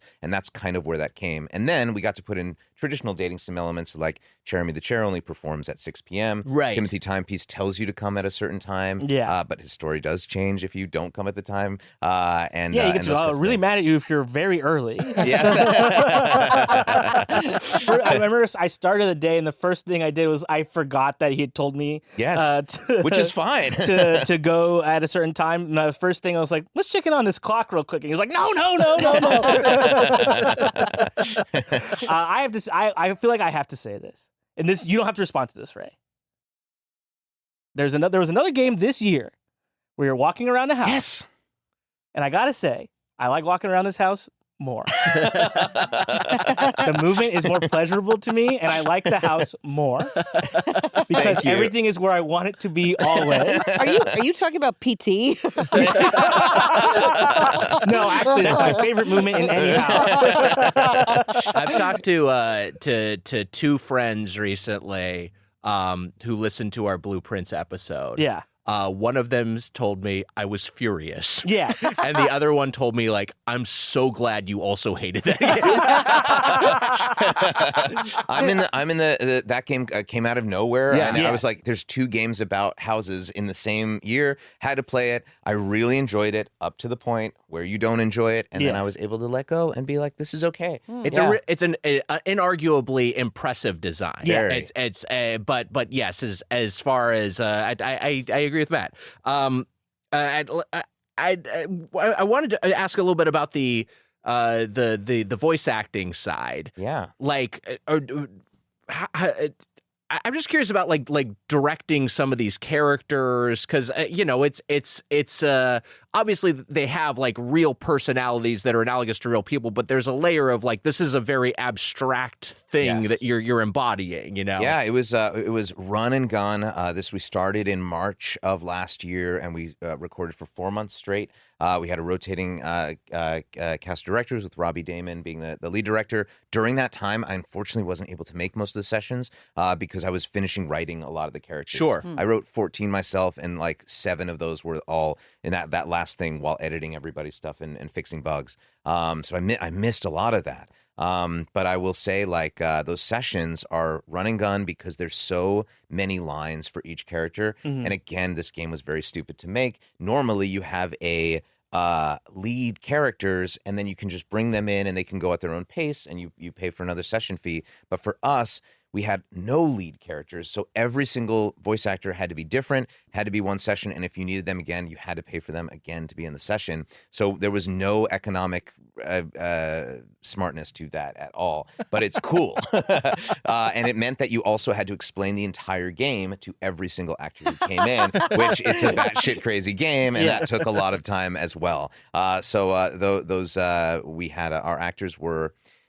The feedback that I got from a lot of them were that was very hard. That was the most fun I've had in years. That's awesome. So that was, I think, those are the two sides of that.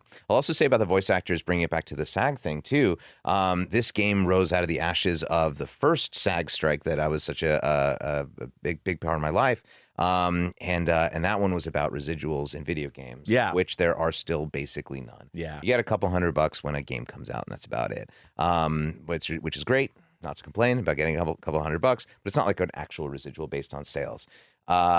We made in our game a special contract where all of the actors get real residuals based That's on amazing. sales. That's so cool. Yeah, every single person. We have 10% of all of our profits given to all of the actors, all equal share, and we have and that was, I think, another reason why we were able to get so many big talent in. Some of them we do have personal relationships, sure, but we just had like a most favored nations contract. Everyone's working for scale, but if this game makes some money, we're able to share it with our actors and like be the change that we wanted to see in the world. I hope That's right. I hope it's a huge hit. Then. Yes, I hope so too. Yes. I'm going to double dip on this game. Me too. I would not have expected, and this isn't lip service. I would not have expected the game to grab me. And usually when we have a guest in who's involved in the game, you're kind to it, and you're like, oh, wow, this was really cool, and I'm glad you brought us in your favorite game or whatever it is. So seeing that it was a dating sim, I was like, oh, I know that the boys are probably going to talk about this more than me. I'm fucking in, man. Like, my thought was, oh, I want to get this on the Switch so I can play it in various locations, take it out and enjoy it when I have a moment to play, especially since I don't have a lot of Switch content because not a lot of stuff came out. So I was like, this is going to be my lead Switch 2 title because it comes out as of record tomorrow. Thank you very much. Yeah, I'm in, man. You know who's going to really like it? Mary. She is, dude. Mary's going to really like it. She's She's really gonna gonna like it a like lot. it. She's going to think it's cute. Yeah, she really is. Yeah. Because she played another one. I forget what dating sim she played that she really loved. Doki Doki Literature Club? Yeah, it might have been Doki Doki. Yeah, but I'm sold. Like, For me, to me, just still my favorite dating sim, and I know it's an obvious answer, but is Dream Daddy. I think Dream Daddy just kind of like hit the. It's totally sincere, but it's also like it's also like funny and engaging. You know what I mean? It's not making fun of what it's doing, and that's the sort of thing of like there's a version of your game that is like totally ironic and everything's an arm's length. That version. It's I not hate that no. version of the game. Yeah, exactly. I really didn't want that. Yeah, and that's where I think this really succeeds in the same way that the Dream Daddy succeeds. And I agree. Again, this is the compliment that Heather is paying you, but like I'm going to continue to play this game. I'm really enjoying my time with it. Awesome. And the thing I would say to what Heather said about the game, we played the game before we scheduled you on the podcast. If we didn't like the game, we just wouldn't have done this episode. So like, I just like. Well, I gave you an out. I was like, if you don't like it, we can just talk about voice acting again. It's okay. And I'll do a little plug. But that's the thing. I always just say, like, when we did our episode about the Fallout TV series, there are other prestige TV series of other video game adaptations that we did not do episodes of, and you can kind of fill in the blanks there. Well, thank you very much. I really appreciate it. We didn't do the Nintendo Land video TV show. Was that was that cartoon? The Nintendo cartoon? Captain N the Game Master? Captain. What? Are you okay? I need help. You're too young for that reference. That's the problem. You shouldn't have tried to pull it. Yeah. Before You your couldn't time. even say it. You're right. That wasn't my reference. That wasn't mine. Your culture's not a costume. I'm sorry. I do have another question for you, which is about the writing process. And you wrote a number of characters. Do you have a character that you were like that in the process of writing became like your Made favorite? me horny? Yeah. Absolutely.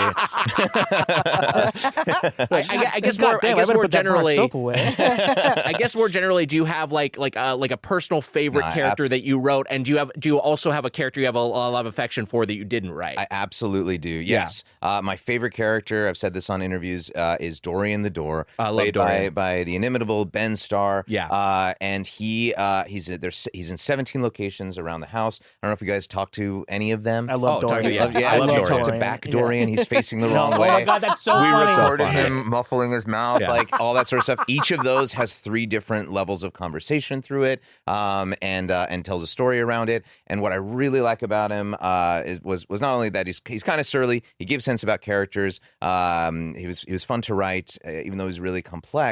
But he is the proponent of friendship. Yes, right. Yes. In the tutorial, he's the second character you meet, and he's like, I don't want all this dating. I don't like hate. I don't like love. I like friendship.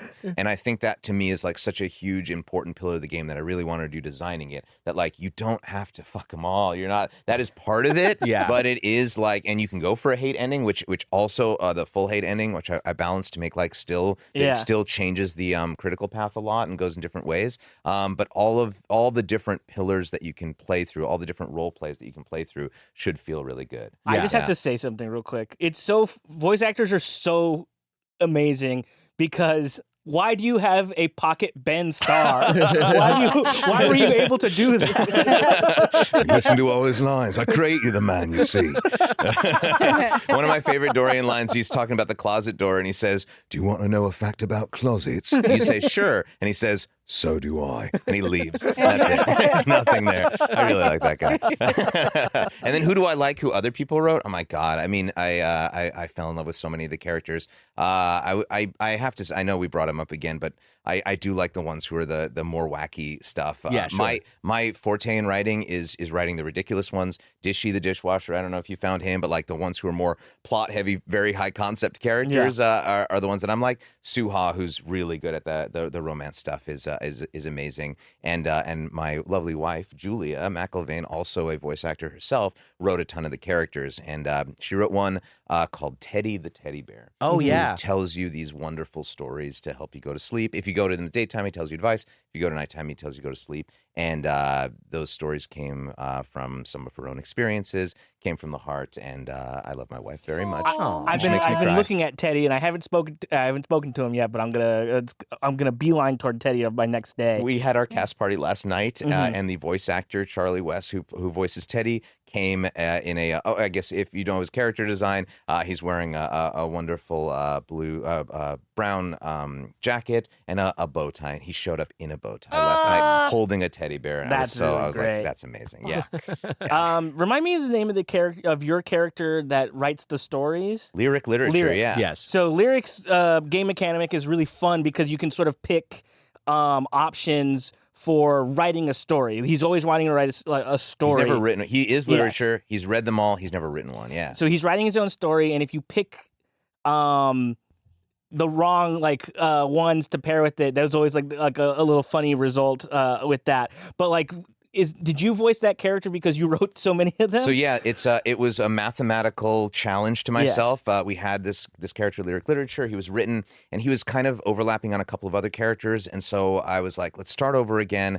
Kept the Chuck Tingle references because you've got to. You have to. But I was like, what if he's writing a book and you start with 4 options? One, which is noir, adventure, comedy, and erotica. And then from those 4 options, each one goes to another 4 options and another 4 and another 4. And you tell a 5-beat story so that there's 1,024 different stories. And then he gives a grade on each one of them. And then you publish the book and you get an ending based on that. But yeah, I wrote the character along with my writing partner, Logan, on that one. We shared duties on that. And we did have an actor in for it, but it was he has 3,000 lines. Yeah. And it just was, I'm like, I'm free. I will just do it. I'm here the most. With my audiobook experience, I was able to do it really fast. I was able to do that in an 8-hour session and just do 3,000 lines like that. Yeah, I really like talking to Lyric. I'm glad you can, and hopefully you can play it through many, many, many times, really, really quickly to just hear all that ridiculous dialogue. There's some really, really the crazy stories stuff. get crazy. Yeah. because you can be on the erotica path and then go straight into adventure and then noir, and you're like, what is this story? Is it even good? And as we were writing, we were like, some of these are pretty good stories. Yeah. I appreciated the Chuck Tingle references. It reminded me that I not only met but basically spent a day with Chuck Tingle once, which I don't think I've ever told this story publicly. But this was on Comedy Central. I worked on. I was a writer for Comedy Central's At Midnight, which was a panel show with game show trappings. Got semi rebooted as After Midnight. We were doing a live episode, and we brought Chuck Tingle in. He was going to come into the studio and live write a Chuck Tingle book, like a portion of a Chuck Tingle book that the audience would vote on the title, and they would decide, and he would just come up with it on the spot, which he actually did. He's like that much of a pro. He was just able to whip up together a chapter on the fly. So here's the thing. It's a level of commitment to performance art that is I wish there was a more contemporary reference than Andy Kaufman. Yes. But it was very Andy Kaufman-esque. Chuck Tingle showed up with a handler, and his handler, his assistant, may very well have been Chuck Tingle himself, and the other guy was the actor. I never knew. Mm-hmm. Bob Zamuda kind of. It was a Bob Zamuda sort of thing. So he had to come onto a studio lot, and as anyone who's gone onto a studio lot, gone through any sort of corporate security knows, they were like, well, we're going to have to check your ID or whatever. They're like, that's not going to, Chuck Tingle's not going to provide that. So the whole thing where they're just like, all right, well, I guess we'll just let this guy Chuck Tingle come in without any sort of ID, any sort of proof of who he is. And Chuck Tingle shows up, and he's not on camera. Here's the thing. Chuck Tingle showed up head to toe wrapped in gauze like a mummy. He had sunglasses on, and the only part of his body that was visible was his mouth. So I'm interacting with this mummy who's talking to me and is a lovely guy and a funny guy. But like, I still don't know, like, I don't know who you are, and I don't know, like, you don't even seem like a person to me. And then I also don't know if you are the guy or if this other guy who is the guy and he's pretending like you're the guy to protect his own identity. I don't know, like, any of this. I'm not at all. I don't feel like I'm in on this at all. I feel like this is happening to me, but I'm just like kind of along with the ride. He was so nice.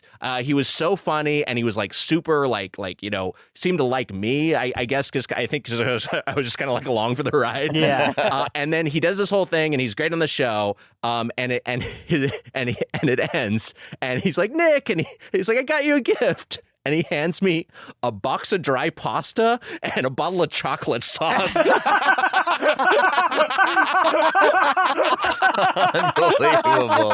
And it just kept him on his shelf in my office until that show got canceled. That's so insane. He was the best. Was it good? Did you eat it? Yeah, it was great. It is insane that there isn't a more contemporary reference to Andy Kaufman, because he's like the only guy who did that in a way that anybody knows about. And the fact that this has happened a second time is kind of crazy. Yeah. Forgive me.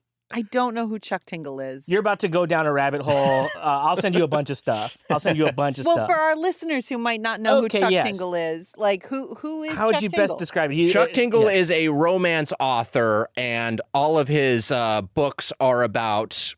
Now, let's see if I can find one that is... Here we go. Here's a good Chuck Tingle title. Space Raptor Butt Invasion. Okay. Bigfoot Pirates Haunt My Balls. These are level 1. These are level 1 Tingle titles. Yes. These are, Okay. Nick is doing a good job of like getting you started. This is the entry ramp. Yes. Then they get... Let's see. Okay, here's one. First Buckaroo Bill pounded by the handsome living White House. So the idea is that the White House has become sentient and had sex with this man. Slammed in the butt by my smartphone's missing headphone jack. This was a topical one that came out when the new iPhone removed the headphone jack. So it's that sort of stuff. Yeah, I get it now. He did write to us and said, "Thank you for the reference, Buckaroos. Very sad that you didn't give me a character to voice in the game. But I really want to make a character. I want to reach out to this man. Although from what you say, this does sound a little terrifying, though harmless. I loved it. I thought it was a great experience. Congratulations on the game. I hope people play it. Thank you. And there's a demo people can check out. So yes, there is a demo, and boy, was it accidentally well designed to be like just perfect for people to like get into it. This was I can't believe how well it worked out for like streamers and stuff. It's the tutorial day. You play through it once, you learn how to do it, and then you can infinitely loop the first 2 days. So you can just get to know all of the characters. And usually from what I find, like from people playing it, they'll play it like 2 or 3 times. Some people have 50 hours into that demo. Wow. So please play it. There's 50 hours of content in that demo. The save doesn't go over to the main game, unfortunately. But yeah, completely free. But although it is only on PC.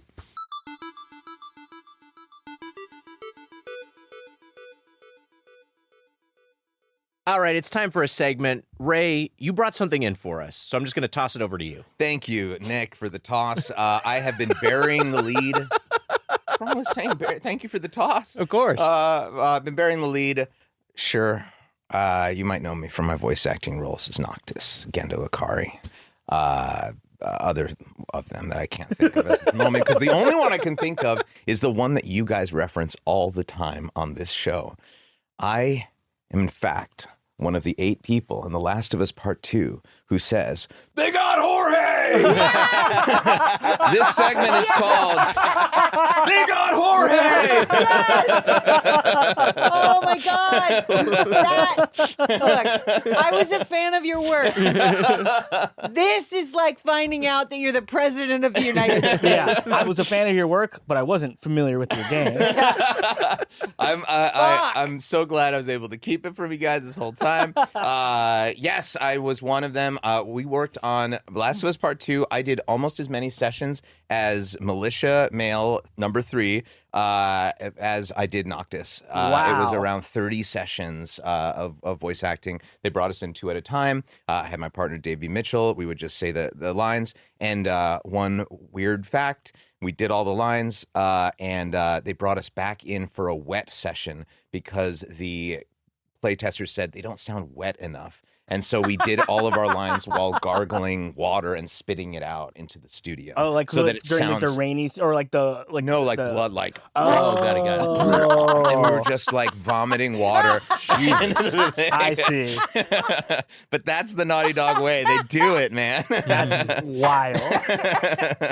Fuck, that's great. Okay. Your job sounds hard. That sounds like a nightmare. They took, I will say, like vocally stressful and stuff. Like no one takes better care of their actors than Naughty Dog. Wow. Our sessions were 2 hours at a maximum. Like they were amazing. Wow. Wait, so there's an option to be dry?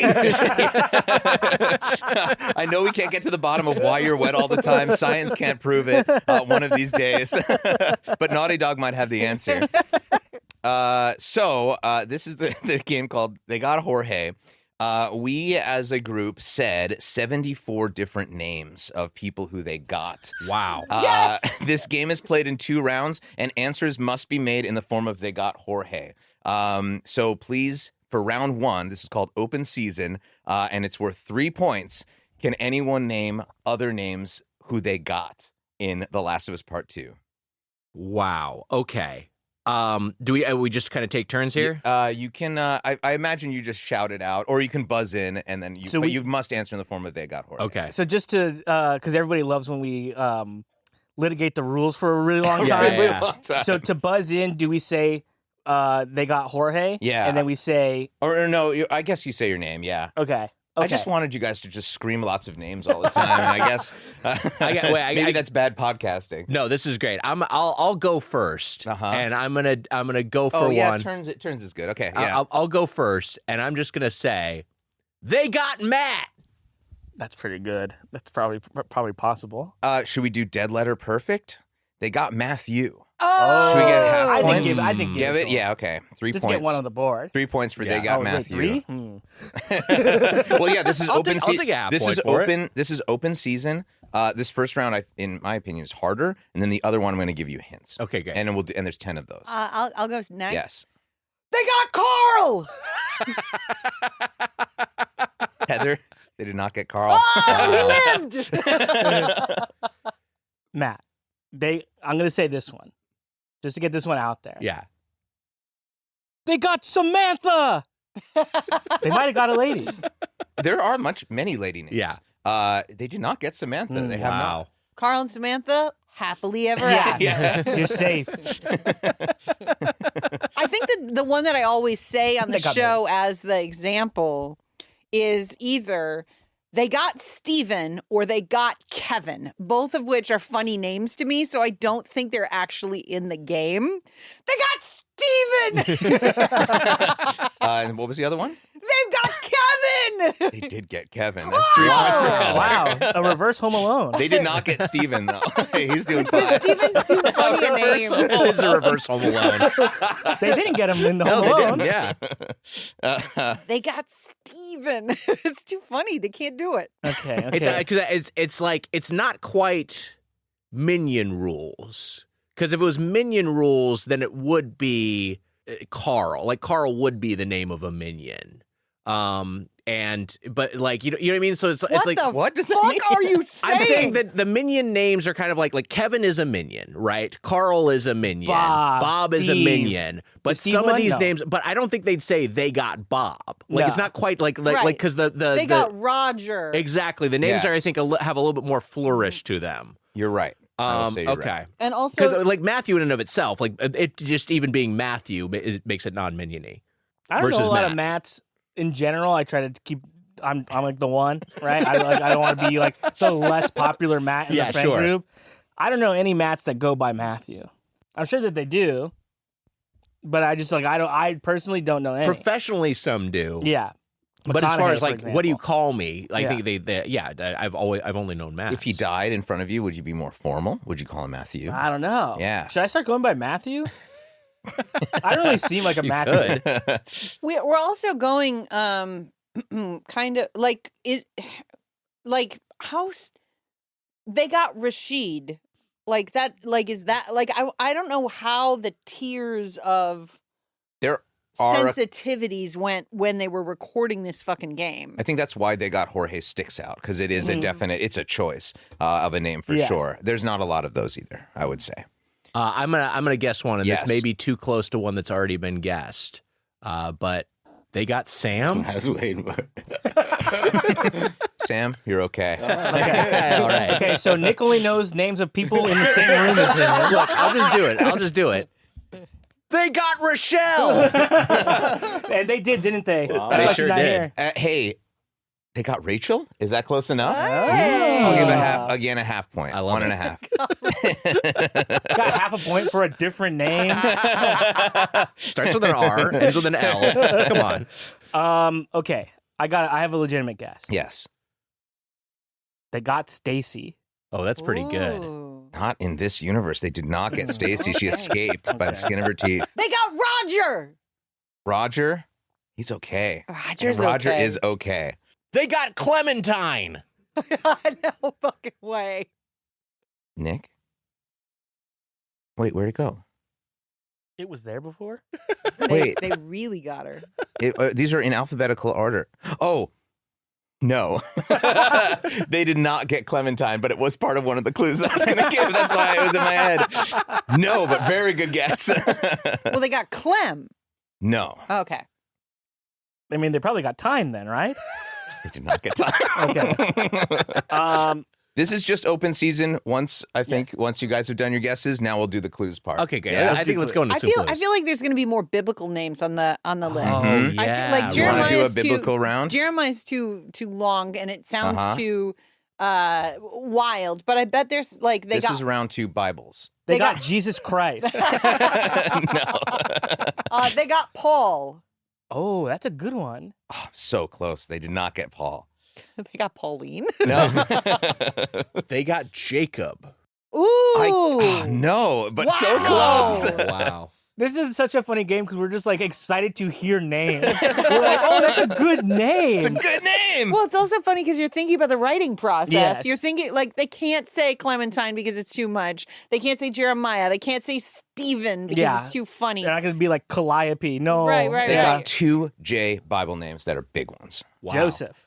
No. And you John. must answer in the form of they got. They got John. Yes, they got John. Wow. Okay, they got John. They got Joshua? They got Joshua. Wow. There you go. There you go. My next J one was going to be Jesus again. I don't really know the Bible that much. Sam, you got a guess? For Bible, Yeah. they got Paul. Do we? We already did went Paul. over for Paul, yeah. And they didn't get him. They got They didn't Abe. get him. They got what? Abe. Abe?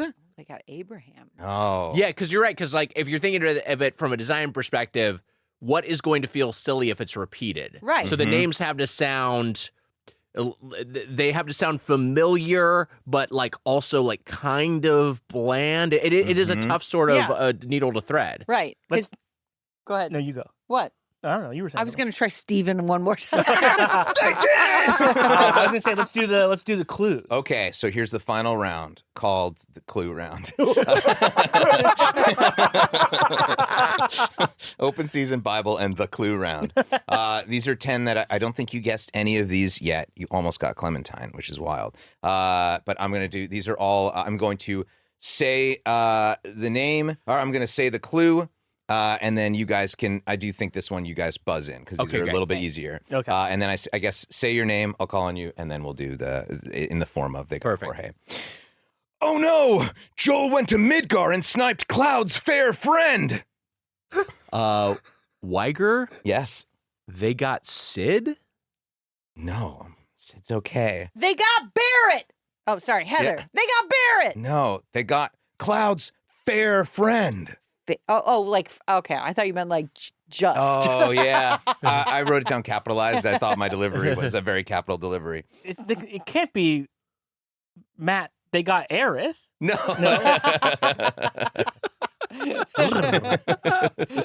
Heather, Yes. they got Kate Sith. Who are we forgetting?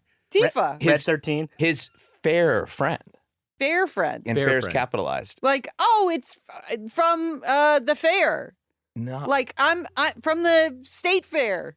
Not from the fair. It's a character from Final Fantasy VII whose name is Fair. Wait, fair? His name is Fair? Yes. They got fair? I I not? see. They got justice? No. I don't understand the clue. This game sucks. No, No, say it no, again, no, say it it's again. This great, game it's is great. We're just dumb. The answer, and maybe this will help for the rest of the 9 before I go home in shame. No. They got Zach. Oh, they got Zach. Of course. It's Zach.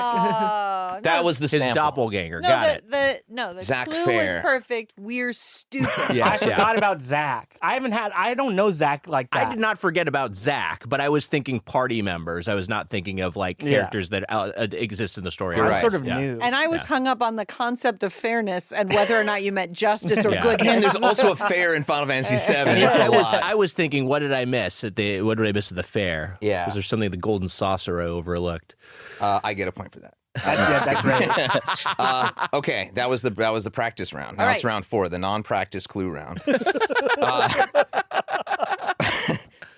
Wake up! Ellie is after Remedy's titular spooky writer. Oh, Matt, Alan. Well, you Ah, gotta- fuck. Weiger. They got Alan. Yes! Nick steals I'm humiliated. I knew one, and I fucked it up. it. Okay. Are you an Alan Wake fan?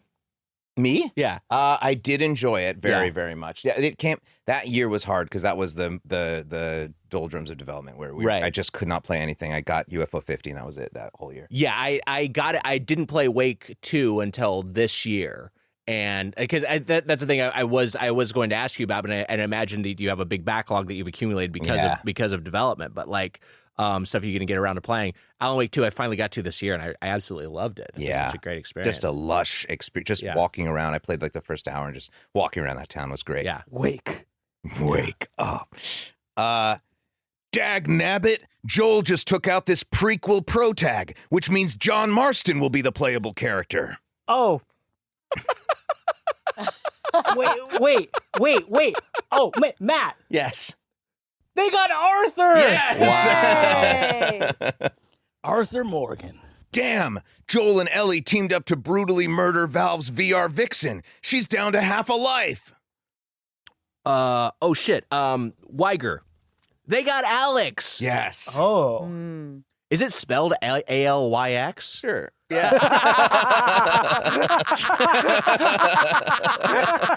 They got Alex spelled with a Y. They got that unique Alex. Okay. Joel is fucking around in Marvel Rivals now with a shiv, and he just took out the Frosty Vanguard. Now who is Cyclops gonna fuck? Oh, Matt, they got Emma. Yes! Okay. Now who is Cyclops gonna fuck? Emma Frost.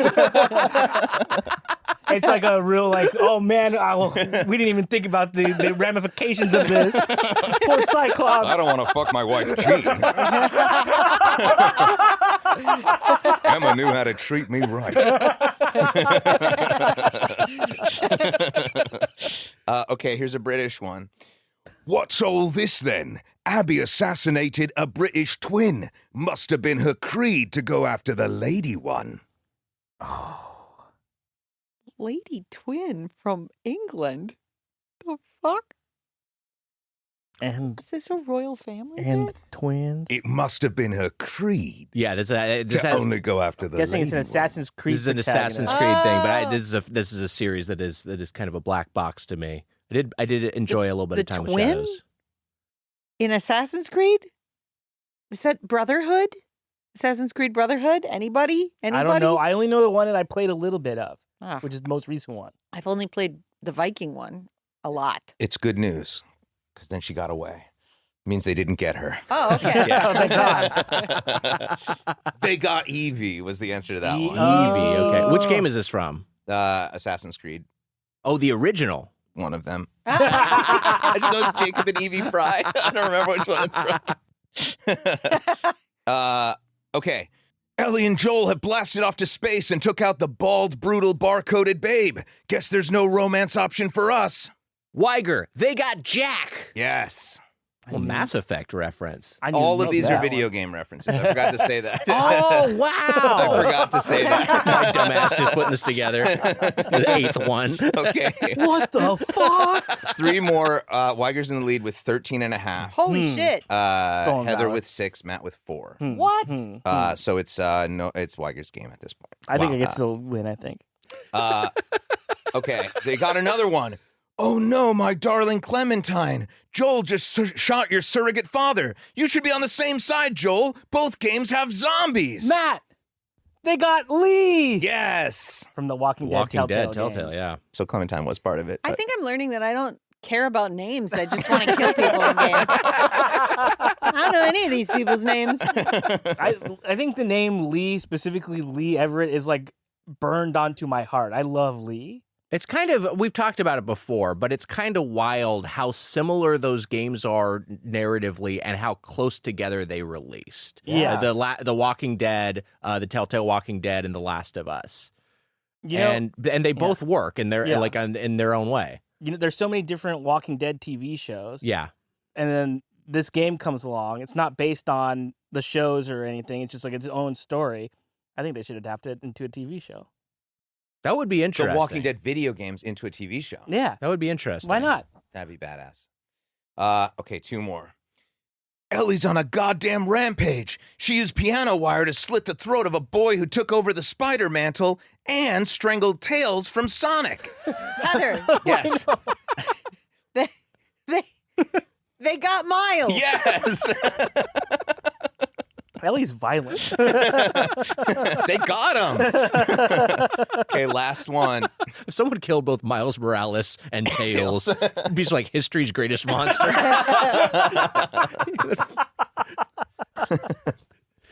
Last one. This is for none of the points because Wiger won. Ellie's sneaking around and found Bethesda's jacket sporting main man. This clue just works. What games does Bethesda make other than Fallout? It's not Doom, guy. It's not that he didn't get Doom, guy. Jacket-wearing protagonist of a Bethesda game. He's not a protagonist. This clue might not work. Oh, okay. But yeah, I mean, I'm just thinking Fallout and Elder Scrolls.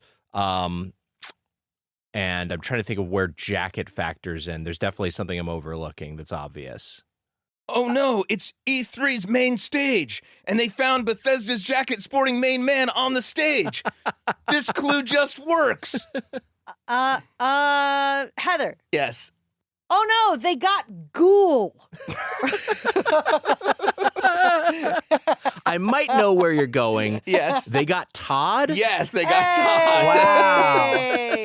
You're referencing a real person. Todd. This. And he wears a jacket. No, I liked it. The best part of the game was when I explained the game, and then it was downhill from there. No, Thanks, no, guys. it was awesome. I loved Also, it. Like, it was a very thorough game. Yeah. Very well done. My only Yeah. note for the segment, too good. Yeah. It's better than normal garbage. Do good Yeah. segments here. I loved it. Our segments are usually Matt being like, what's a letter of the alphabet? Yeah. Yeah, nobody goes straight to Reddit to complain about they don't like the game. Thanks, guys, for letting me play with that. I Thanks for appreciate Oh doing my it. god, Thank that was a you. blast. You're the only guest we've allowed to bring in segments. I'm glad. Yeah. That's this week's Get Played. Our producer is Rochelle Chen, ___Sard. Special thanks to Sam Rogich for sitting in. Sam, anything you want to plug?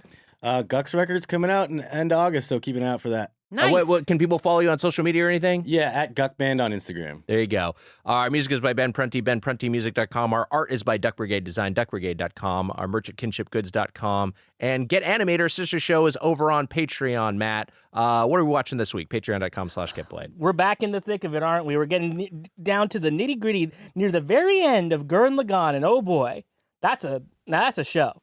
Yeah, a lot of fun. I just gotta say it. That's a show. It's That's a a show. show that we like. We love it. Ray Chase, such a delight to spend so much time talking with you. Thank you. I know you're doing a lot of press right now. You were very generous to budget so much of your day to spend with us. Thank you so much for coming into studio. Congratulations on the date, everything. Genuinely enjoyed my time with it. Going to continue to play it. Please plug the game and tell people anything else they need to know about it. You can get it on all consoles today, or tomorrow, if this comes out on Monday, and then physical edition sometime in August. I hope you guys enjoy it and have fun dating everything. Wow. And we're very glad to have you, but unfortunately have to end the show by telling you got played. I did get my game got played. Your game got played. So there you go. That is true. Thank you guys. I'm going to date this houseplant. Nick,